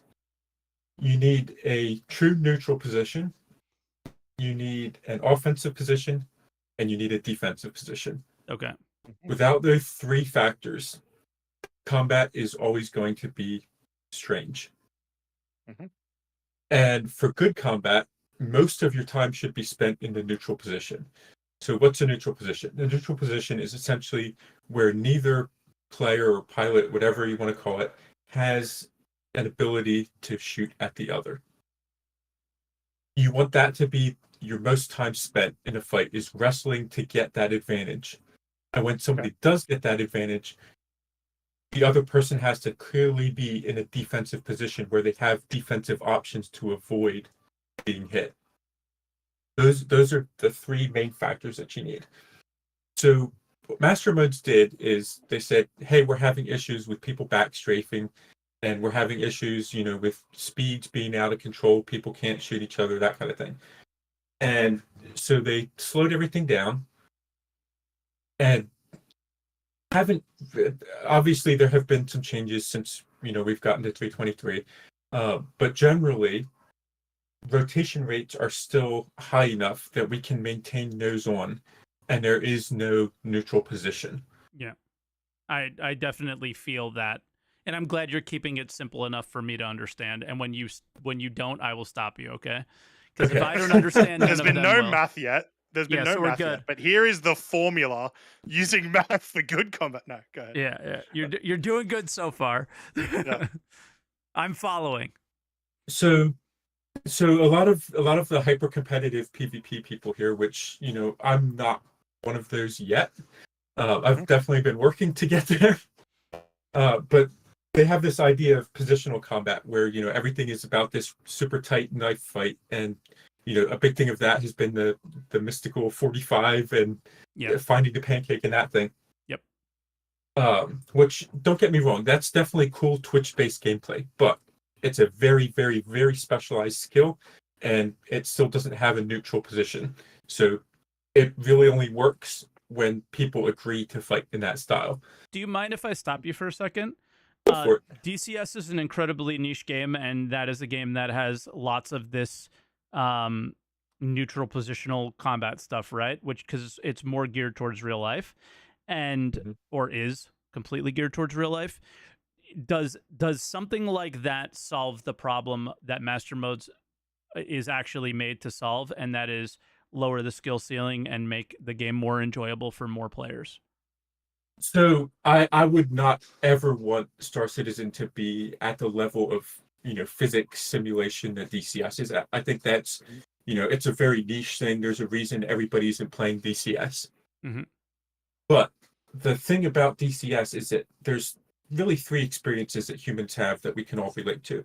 That's walking or running and jumping, regular locomotion with our bodies, driving, and to an extent we all understand flying. Yep. So if you keep experiences that we're familiar with, flying, driving, and walking, then it's something that people can understand and can approach. Whereas when you have the 6 degrees of freedom thing where you can move in any direction, nobody understands the geometry of that, except for people who, have put thousands of hours into trying to understand it.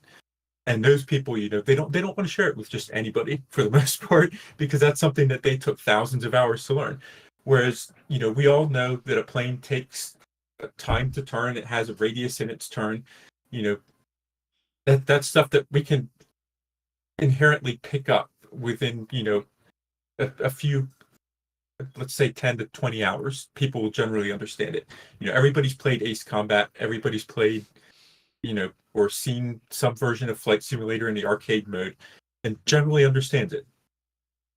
So that's kind of like, people take me wrong when I start talking about the math of things, and they think I want DCS in Star Citizen. I never want DCS in Star Citizen. I wanted to establish that at a minimum, because it sounded like that was the direction that it was going, and I was like, it creates the exact opposite solution that Master Mode's trying to solve. Yeah, so it's essentially the main issue that I've run into is what I'll call critical radius. And that is the range at which a ship at maximum SCM speed can outpace the ability of a stationary ship to turn. Okay, I'm following still. So with the P-52, which was the one I did the most testing with in Arena Commander, it has an SCM speed of, let me look at my notes here real quick, 279 meters per second in any direction. And it pitches and yaws at 60 degrees per second. Okay. So in order for that ship. Oh, we're getting into the math. In order for anything to essentially avoid being led to be shot at by the P-52 Merlin in a straight line at 2,000 meters distance, it would have to move at approximately 1,732 meters per second. Which is so you're saying that in order to be defensive, they would have to go crazy fast. Yes, and in just a straight line, like just going past at a range of 2,000 meters, which guns can shoot out to 4,000 meters now. Yeah. So that's just a straight line, right? And the critical range there is you have to get within 210 meters to be able to go past the Merlin faster than he can turn to shoot at you and keep shooting at you as you go by. But does it look like Star Wars? It does not look like Star Wars. Well, thanks for the call, Benny Merchant. No. Because I think that was well, honestly, maybe because I think that was the entire point of all the changes. Is the goal of the team was to make Squadron look like Star Wars. Yeah, in a lot of ways. The other side of it is that was just a straight line. When we talk about going in a circle.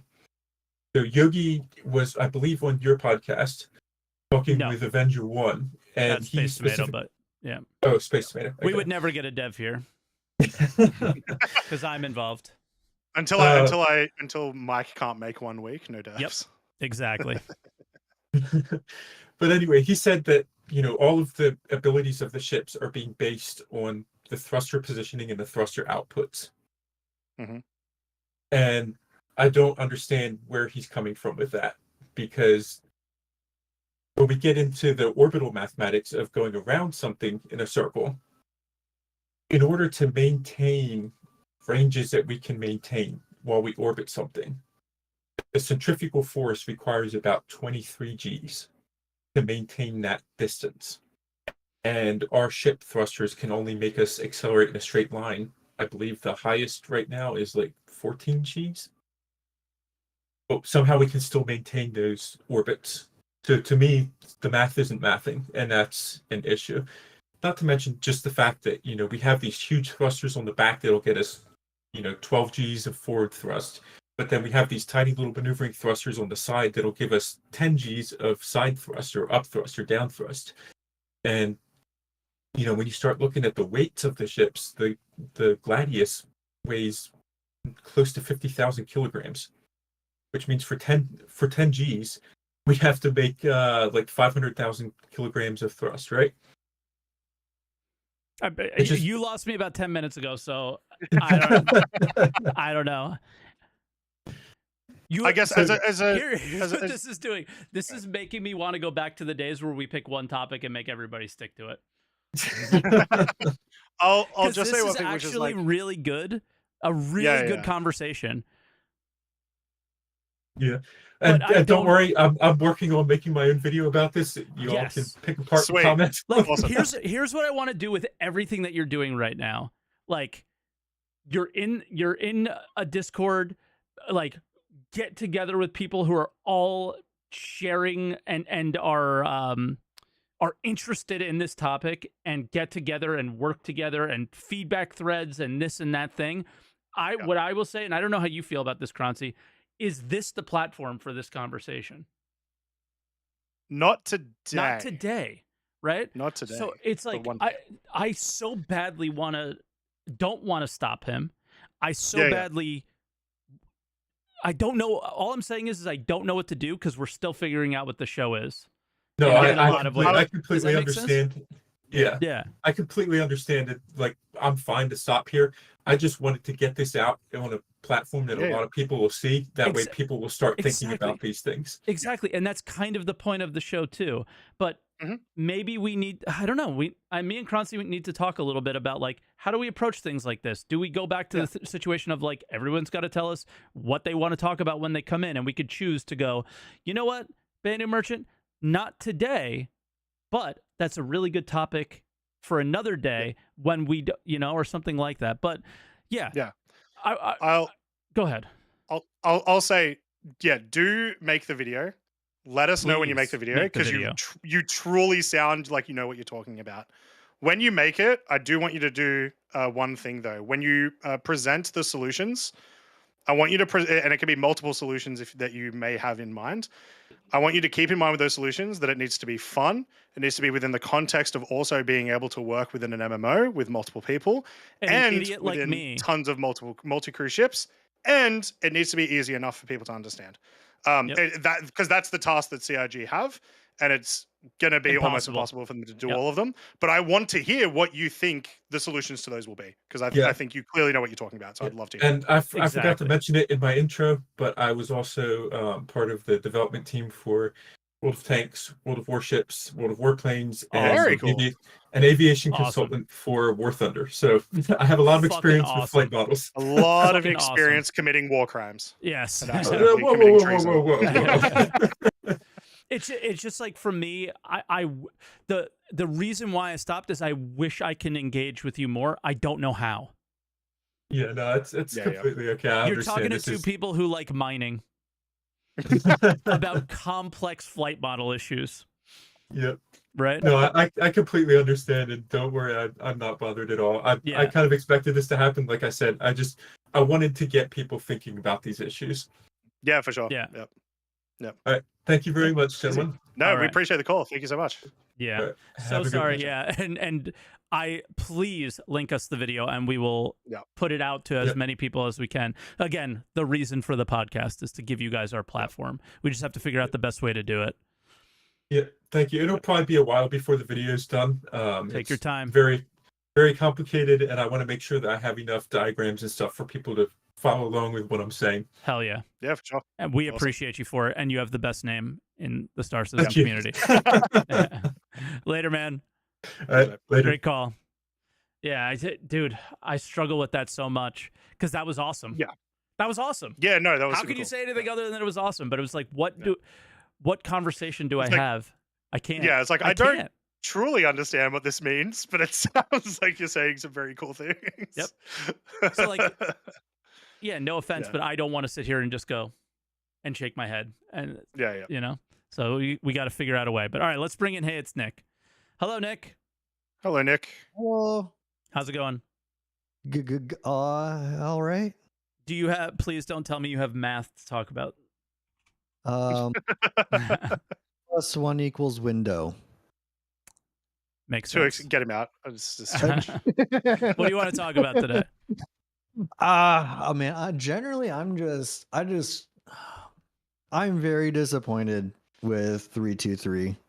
Like, I'm at a point now with how long I've been backing in with everything that it's just like, I look at the state with 323 released, I look at the direction a lot of game systems are going in, and the decisions that groups of people at CIG are making and agreeing on that are quote unquote good decisions. I'm just at a point now where I'm just kind of disappointed in the decisions they're making, and I'm just kind of feeling like, CIG, I thought you could do better, and I'm just disappointed that they couldn't. Can you give us a specific example that you might be referencing? Yeah. Okay. I think I saw it on Twitter, but for everyone else. I don't look at Twitter, so I have no idea what you're talking about. I am. With my main focus is, I just feel that the whole direction has been going toward arcade with terms of FPS and ship combat, and that's not really the direction that we were kind of talked about throughout the course of development. I mean, I keep thinking back to when Jared would say we make it as real as possible, and then we bring it back to fun. And in 323, I'm sitting here being like, well, where's the realism now? And where's the fun? I'm not seeing any fun anywhere with these game systems. And yeah, there's a lot of stability issues with 323, frame rate and everything. And it's just like, I'm not seeing it. I'm not seeing it come to fruition of make it real and fun. And I'm not seeing that balance anymore. I'm just seeing it go in a full arcade direction. And it's got me really questioning on, is Star Citizen is a CIG's idea of what Star Citizen is going to be finished, like even a game I'm going to want to play when it's out. And it's the first time 323 has made me think about maybe this isn't going to be a game I'm going to like. You know what's crazy? I fucking love to hear that. I'm very disappointed and sad that you're not enjoying it, but I am glad they are making a decision and deciding what the game is going to be, and whatever it is, it's going to be what it is. Because man, was it super messed up for 12 years to make the game look like something for everybody. Yeah. And I do think it's good that it's terrible. a decision that they're making, but it's just like at the same time, it's just like I'm not the only backer who's probably feeling this way, and it's gonna go both ways, where people are going to be like, I'm loving the decisions they're making, and then there's people like me who are like, based on what was said when I backed way long time ago, and all the discussions we've had for so many years with the devs, with what other devs has been saying, it's just like, what's arcadey to you? What's arcadey to me? Oh, okay. I would not in general. What in Star Citizen right now is arcadey to you? Yeah, a lot of the changes with the FPS, the dynamic crosshair is super arcadey, and to me it just feels distraction. Hit markers I feel are just there because I feel like a lot of the FPS systems are there because there's no diegetic in-world reactions to what's happening, that it kind of needs those arcade mechanics like hit markers, dynamic crosshairs, and everything, because you don't see bullet hit walls and know where your bullet landed, and it's kind of janky with that, where it just kind of feels if it didn't have that, you'd just be seeing nothing. You wouldn't see enemy hit reactions, you wouldn't see blood squirt or anything, and it's just to see the hits or anything. They got to add that because it's not there in the game world to show that you got hit. Let me interrupt you here, because somebody's saying something in chat I disagree with entirely. Is dynamic crosshair is a choice and the same as a laser. So I'll jump in for a second, and then you get in on this, Nick. Is dynamic crosshair is not a choice if you are going to be in FPS combat, because it is such an advantage over not having it. So they make something that is so powerful that the choice doesn't exist any longer. It turned into a meta. Yes, it turns it into a meta and they even said that inside the ISC, and that's one thing that really turned me away from it, is because even the developers like, well, now I can't imagine using it without it. Yes, and it's just like, yes, but well, to be fair, that's not why he said it. I don't think the implication was, I don't imagine me not using it because I'm more powerful. That's how now. I feel. That's how I feel. I think he said it because he enjoys the feature more. Yes, but at the same time, I will say, I don't enjoy the feature, and I cannot see a way of me playing without it if my focus on that day is FPS. Because if they if they deliver, and I know the goal here is to deliver multiple types of helmets, and they wanted to make something that was combat worthy. They are also going arcadey with the kind of attachments where they're adding like the arcadey kind of like, that's if you not put arcadey, that's video games. I'm sorry. If you put on the laser scope, if you put on the laser sight now, you'll get a 12% reduction in things instead of using it like that is 100% something like a thing. Star Citizen needs, and sure. It's just like, I love that. I kind of disagree. I think it would have been nice if the laser sight would have just been like, just a non-dynamic crosshair that will give your position away. But that's just how I view it. But you want it to work. It's kind of like the lasers in Tarkov. I'm sorry for clapping over you. That was incredibly rude. Okay. But I still think, like, God, that is so needed in this game. The items mattering. And yeah, Zach just said they do that in Tarkov, which is arguably one of like the most realistic FPS games, right? Arguably, I don't know. Tarkov isn't the game that interested me. Okay. What do you Star want? Citizen has to become a game at some point. Yeah, it does. Exactly. It does, and I agree. It's just that the game that they're making, the direction they're taking it in, is just turning me off. It's not totally. It's just not the direction that I want to see, and I disagree with the design decisions being made there, and that's kind of all what it is. It doesn't matter what Zach says on this is why we're doing or this is why we're doing it. I still disagree with the decision they made on how they are addressing it. And like, it's just like, you're not like, it doesn't matter what any dev says to me at that point. I just don't like it. And that's like fine, you said, but this just might not be the game for you from that perspective. And that sucks. But the reason that you were drawn to the game was because you were drawn to the game by discussions on what the game was going to be. And now that which has been discussed in 48 different directions during the entire game's development. So at some point, every single person on planet Earth was going to be interested in this game.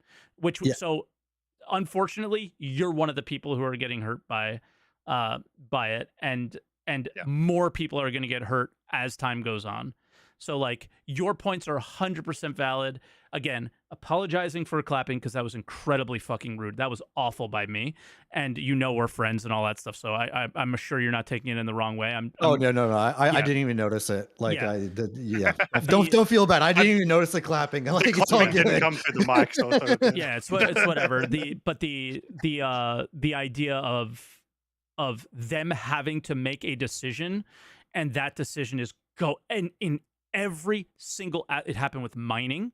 It's going to happen with cargo. It's happening with FPS. They got to make decisions. And damn, dude, people are and Nick might be one of them.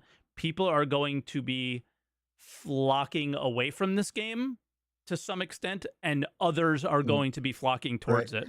Yeah, it's getting to the point, and I'll probably make this like around my final statement, where I'm realizing I want a good game, and that might not be a Chris Roberts game. I think good games are subjective, or objective, or whatever. Yeah, well, that's sort of this whole call, right? It is very like, like you do not feel like this is fun. You do not feel like this is the game that CIG are making for you. That sort of stuff. You even like you started with the, holy crap, I forgot his name, Jared. Yeah. Jared saying, "Bring it to reality, then take it back to fun." For a lot of people, that's exactly what's happened. It is. They've taken to reality, brought it back to fun. Yeah. Fun is different for everyone. Yeah, and exactly what Mike was saying, people are going to be disappointed. My hope is that it's not going to disappoint people enough that they're going to not enjoy the game. And I personally think a lot of the changes they've made recently won't end up doing that. I think it's a lot of doom and gloom from a lot of the community, not necessarily just about FPS, but a lot of features that's happened in the last couple of years. Mode, so on. Master mode. You just said mining, Mike. I heard so much doom and gloom from people when the mining changes happened, and a lot of those people are still enjoying the game today. It's relevant to hear those concerns, and we don't want people to leave the game because we need as many people to fill up our javelins. Yeah. Let me know how referrals to matter. So, we need those referrals. I have one question though, Nick. Hit markers were always there, and a lot of people are pointing out the hit markers now. It is. I don't mind the hit markers. I do. I actually fucking hate hit markers because like that's the one thing from Tarkov that I absolutely loved is like that was that was an immersive and beautiful experience with that game. I have no issues with the hit markers because CIG doesn't do hit marks in world that is immersive. Yeah, but that's kind of why they need a hit marker. And that's why I'm kind of okay with it. Okay. They could if it gets there, but it's just like, are you seeing enemies react to each bullet hit? Are you seeing like sparks fly off of armor? Are you seeing chunks or blood spray from your bullets hit? No. And enemy death animations are currently just not ragdolling, and they're just terrible, taking forever. So you don't know if when a kill shot's a kill shot because you don't see the body drop immediately. It's just like, I am at that point where it's just like I'm okay with hit markers because I need to know that information so I can just move on and go on to the next target. And it's just like the game doesn't give that information in a way that's immersive, so I'm okay with the hit marker because I want that information at least. Yeah, I'm just that's fair. I'm just not a fan of them personally because again, there's some things I don't want to make Star Citizen Tarkov, but there are some things about Tarkov that I think are really fucking awesome, and I think very fits the original design, like you were discussing about Star Citizen, and it was an immersive tactile experience, and the Call of Duty kind of hit markers on the screen are not that immersive tactile experience either. And Like for me, I absolutely hate the idea of the death marker more than anything, because it is so advantageous to know exactly when to stop shooting. I now have a more full mag and I move on to the next. It is so powerful that I don't personally like that. I like the idea of, again, another Tarkov thing of like you hear the AI yelling or whatever when they die, you know, that kind of thing. Even the character just having yelling out like, oh, exactly. Like, it just goes a long way to be like, oh, okay, I can move on now. If it was like that, and if it was actually, you know, if it was like that, and we already had systems like that, then yeah, I'd be like, well, get rid of the hit markers. Like we don't need it because it's very immersive already. But that immersion isn't there. I love Zach. Zach is here in chat, and I'm not afraid to say this with him here in chat. I think Zach defends his position very strongly, but I also think there's probably a reason for it, is you gotta let it play out a little bit. But what I don't think, what I get from Zach as well, is that he is willing over time to move from that position if it eventually makes sense. So like what I'm getting for you is this is the end. It's over. But the beginning of this show is, and he just said in chat, I'm more than happy to be wrong. And he has been. Like, I know he handled... savage. Rip Zach. No, I know Zach very strongly held his position on the way the grenade launcher and the railgun was in a previous patch, right? God. And has made those changes, right? Because they wanted to experiment with things. So for me, I'm looking at this and going, we're still, hopefully, in a lot of ways, still experimenting, right? And there's some things that they're willing to move from, and maybe some things that they aren't. And my question for you then, Nick, to not be taking up too much of the call here and giving you more opportunity, is, are you feeling like this is the end and that they aren't willing to move from these positions because of maybe the way he's defending it on Spectrum or something like that? Because even though he's defending his position, I feel like he's defending his position of, fuck, guys, just fucking try it. It's wave 1. You haven't had it for more than 5 minutes, you know? And I'm still in the process of working on it with you. But again, the hit markers and the kill marker, those are...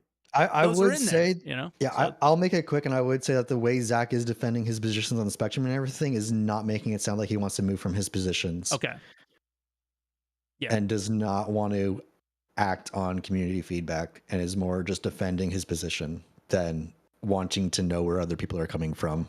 And that sucks, because that's not the case at all. And I don't think that's I don't think that's what's happening, because he has absolutely moved from his position or the original design throughout the entire Evo cycle and throughout everything.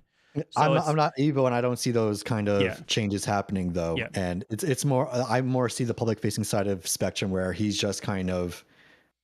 Spectrum fucking sucks, bro. It really seems like problem. You're on Spectrum. What are you doing?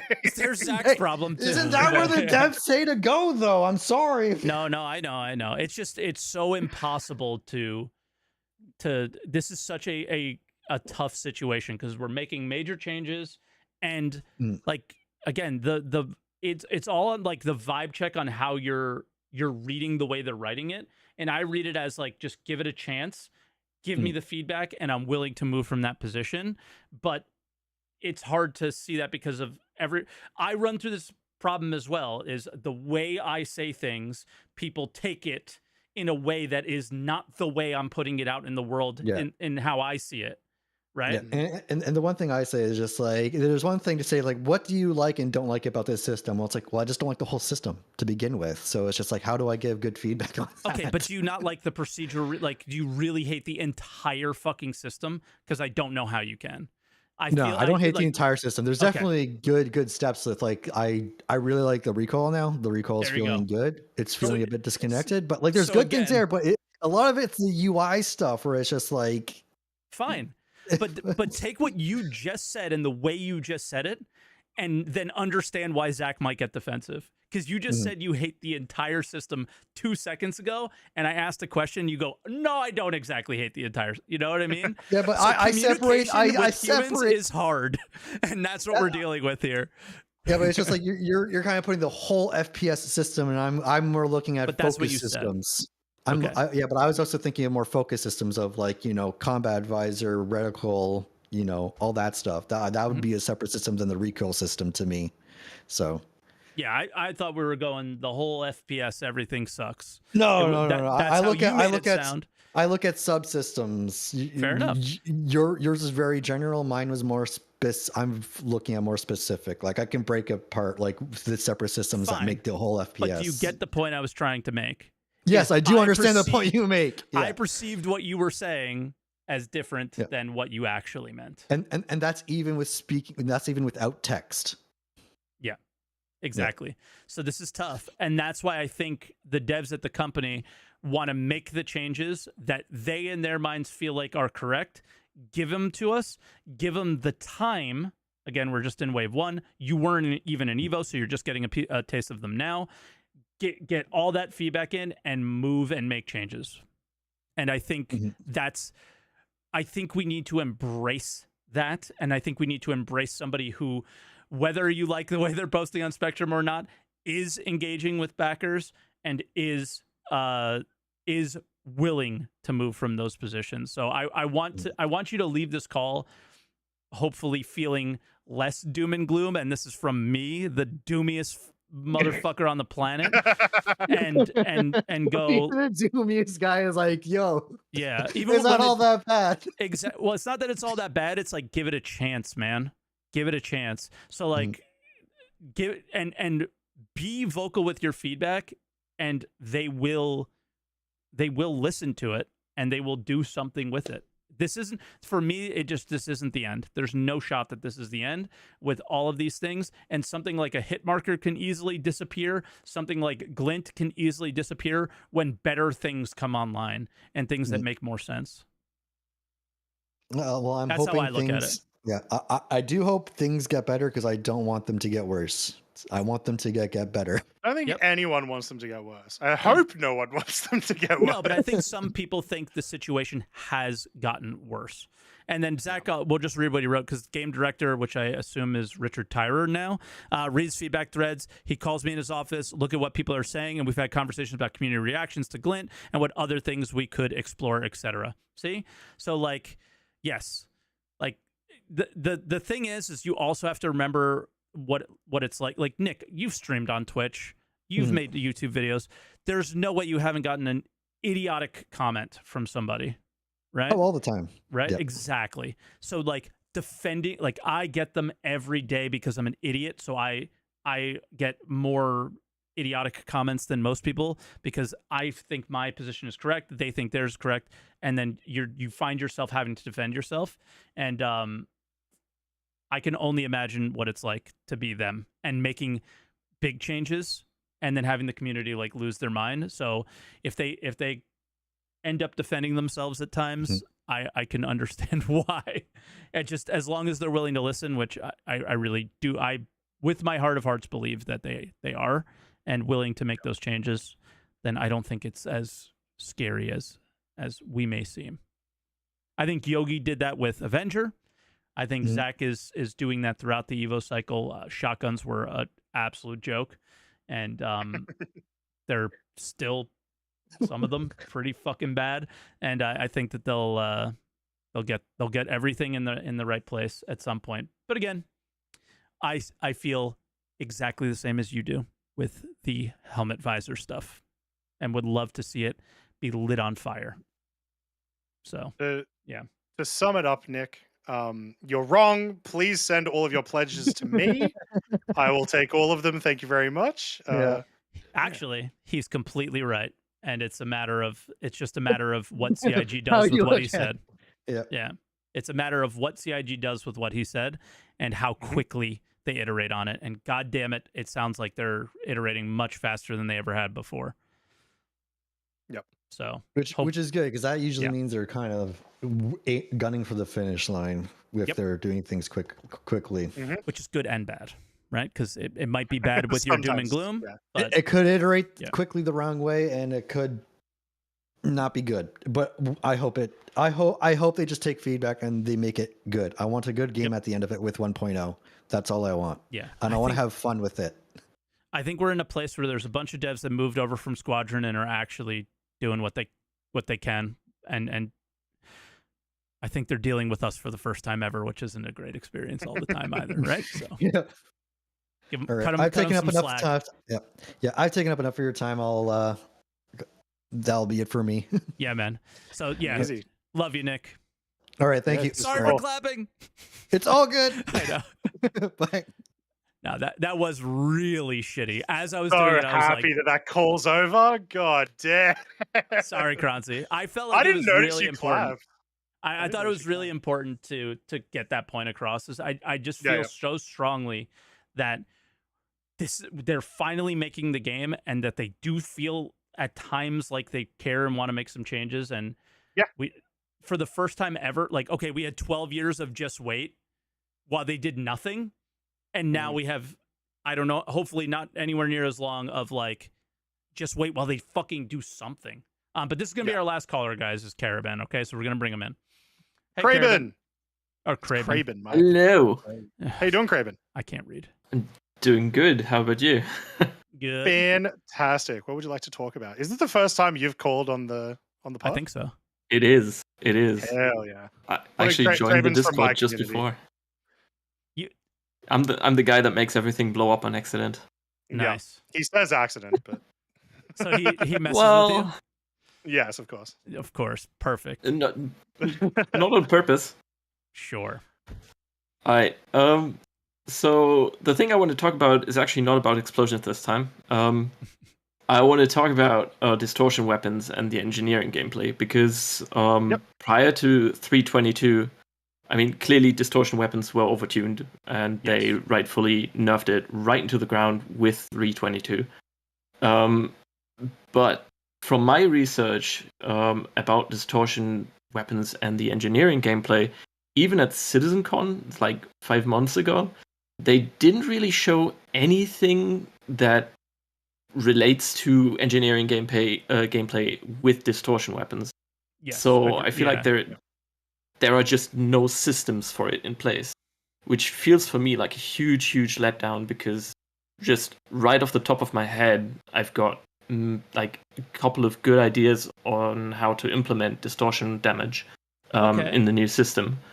The thing that I always go with is, especially when you're about to give suggestions, I guarantee that they've thought about all these suggestions as well. And then the one question I'll ask you is, what do you think is more of a priority? Is it to have the engineering systems make the most sense and build distortions around those, or do you think it makes sense to take what previously existed and make engineering make sense with that? And Torsten is here now. He just said, well, smiley face. So he's listening. Ruh-roh. So again, one of the beautiful parts of this podcast is sometimes you have these opportunities, and now you have the floor. Go ahead. Yeah, Torsten was actually waiting for this call to figure out what he was going to do so this is all you. Yep. We can all blame you if pressure. any of these happen. No pressure. About that question, let's change topic. No. So I feel like, I mean, I guess probably they've thought about how to implement it. There's just no way they didn't, because it's a massive part of the game. There's ships that just revolve around EMP and distortion. Exactly. So I guess the most how to say, the most pressing thing for me is that there's no communication about it. It's incredibly frustrating. Yeah. What I'd like for them to do, of course, is not just make the old system like sort of get shoehorned into what they have now, which is this incredible, awesome gameplay loop.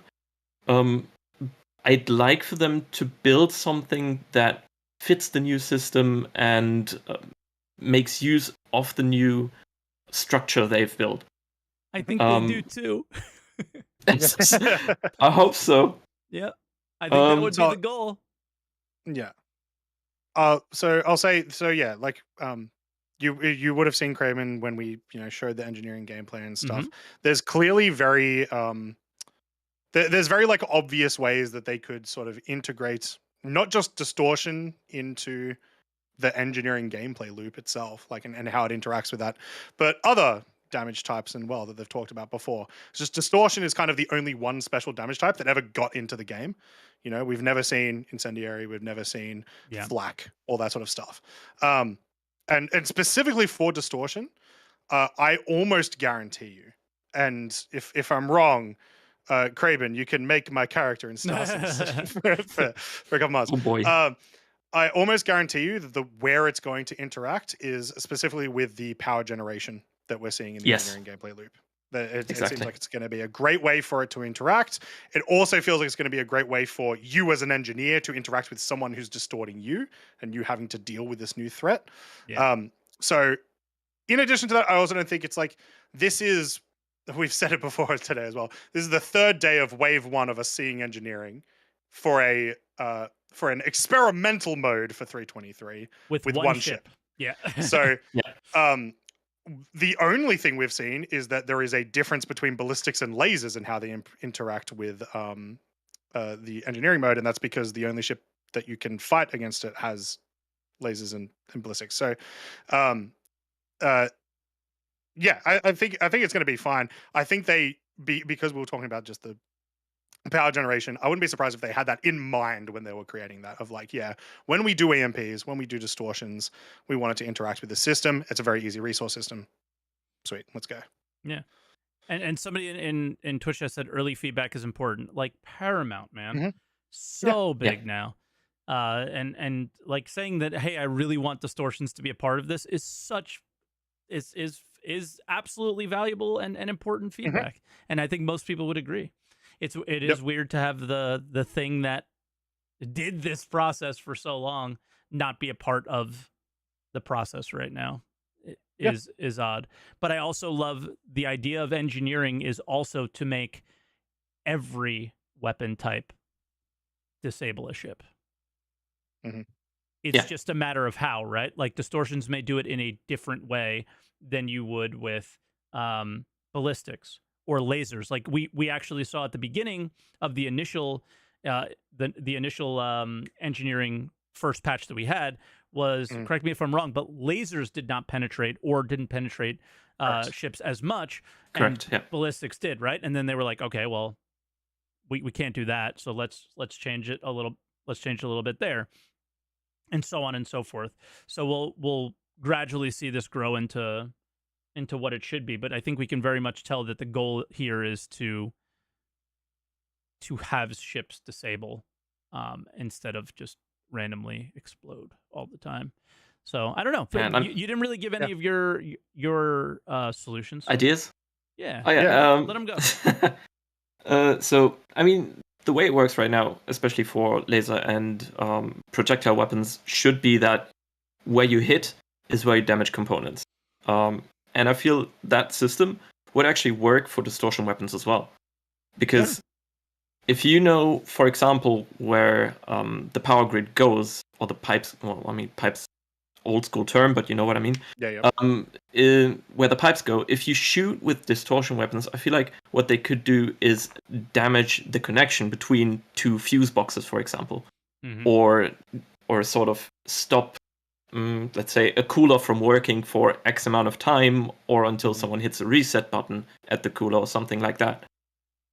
There's just a lot of ways, and the main issue that I had was that so far none of them have, at least to the community, been explored by CIG.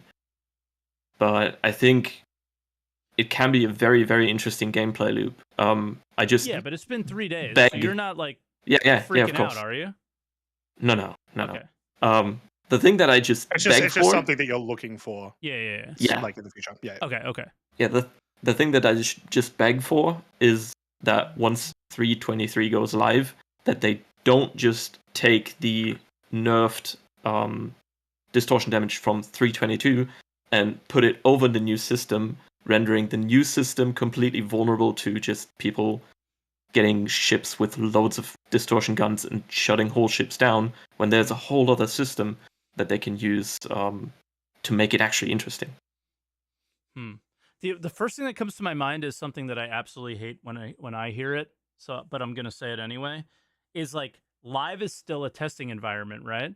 So sometimes they might tweak things in a certain way because they're really curious about how ballistics will play into this or how lasers will play into this. So they like artificially tune down some system that existed there before to a way that like there's no way you would ever use this thing, and you would only use those things because they maybe sometimes want to dial those things in. Do you think that could be what's happening right now? And it's, hey, I agree with you. I would love to see 323 with all the systems working and everything being just fine. But would you be understanding if that was the case? And maybe if they just like kind of communicated that to you, you'd be like, all right, well, I guess I got to wait until the next patch and see what happens. And that is, from my perspective, that's an incredibly frustrating thing because we've been dealing with this for years and years and years. But it also is the reality of things, right? So it's like, damn. Yeah. Yeah. So I don't know. Would you be okay if they just like communicated that and? Oh yeah. Like, yeah. I mean, communication is key. That's the hallmark of this open development is communication. Mm-hmm. If you don't communicate, the community will usually assume the bad. Some people might be helpful. The community still assumes the bad. Exactly, like in Zach's situation, right? But Torsten communicates a lot on Spectrum about the changes being made and the changes that are coming. So, yeah. Well, I just hope that they take a look at it, don't leave it behind, and So your point is, I'd really love to see Distortion in 323, and I'm with you. If I could, am I on that? If I could put one thing on my wish list, it probably would be that. Yeah. Okay. Yeah, that'd be cool. Yeah, for and sure. EMP too, man. It just of course. Yeah, like especially EMPs, because EMPs are like locked to certain ships, right? So like when they're not part of a useful, I don't like using the word meta, but I guess when they're not part of a meta, those ships just sit and collect dust, and it kind of sucks, right? So obviously we want everything useful, especially when people like bought ships for real money and then they're not fun to use. Kind of blows. So yeah. Awesome. Yeah, McCraven, you got anything else before we let you go, or? I guess not. Easy. Yeah, man. No worries. Hopefully, thank you for having me, dude. Yeah, anytime. Yeah. Thanks for calling, man. Later, dude. All right, I let him go, and was this our longest podcast? No, the longest one was the one without you, right? The Avenger one. Yeah. But this was, I think, our longest. So it's yeah. There was a lot to talk about. We talked without callers for a full hour. Yes, somebody even suggested it. Like, can you go to callers earlier? And I was like, yeah, but it was hard for. We want to talk about stuff. Yeah. Yeah. So it's like I like that the show is like a mix of us and them, and we tried to like mixing them in while we're going, but then you have callers that want to talk about a subject that's coming up later. Yeah, it gets a bit and messy. It never quite. Yeah. So we're all figuring things out. Yeah. Somebody chat. How dare you talk on your podcast? You know, it's like it's kind of the point. So, but I don't know. Is the state of Star Citizen concerning? I don't know how it can't be a little bit. I've never been concerned in my life. Like I said, I think the only concerning thing to me will be if we go through this week with either, it doesn't have to be both, but either no performance improvements or no additional features. If that happens, it's getting dicey. Then it's getting super dicey because at least here where I am, it's the 15th of April right now. We're halfway through the month. So you're living in the future. But I'm fine today. Yeah, I am living in the future. Yes, watch out in an hour, Mike. I very much share the same sentiment. Is like it is not Invictus isn't next week. But I got my eyes glued to Wednesday, and I feel like Wednesday is going to be a letdown. And that will suck if it is. And I'm really hoping it's not. But I will be so sad. Because man, the thing I was looking forward to the most is still not here yet. For the longest time, I've been talking about how if some more things drop off 323, still like a great patch, a massive patch. But if it's the one thing that you've been after, if it's that one, then it sucks. That was the one thing for me. The one thing, all the star map and the quality of life and the FPS stuff did really like it. But the one thing that I was really, really excited for, so of course I'm going to be sad, is the sky falling. No. Like I even said that it could come in the .1. Yeah, you know what I mean? Like, of course, this guy's not falling. But am I going to play 323 every day if it's not there? Absolutely not. Absolutely not. I will do other things. And I think that's healthy. So I don't know. Like I'm not going to be yelling at anything if they're not there. I'm just going to be like, damn. Well, that sucks. Sure. And that's pretty much it. I'm over. I will get mad about things, but I am over the like, oh, this thing didn't make it in, and get mad about that. Hell no. And it's fine anyway, because next week we're going to be talking about how great freight elevators is because it got brought into the patch on God, Monday. I hope you're right, Croncy. And so I look forward to answering the call next week. Answering the call? I was wondering where you were going for that. I don't have any outro, so bye, everybody. Thank you so much for watching. Goodbye, everyone. We have them. They exist. We found them. They're not on my computer, but I'm going to be able to get them. So we'll be back to normal next week. But thanks for watching, guys. Like, subscribe, all that stuff if you're on YouTube. If you're on Twitch, it'll be up on YouTube in a little bit. All right? So thank you again for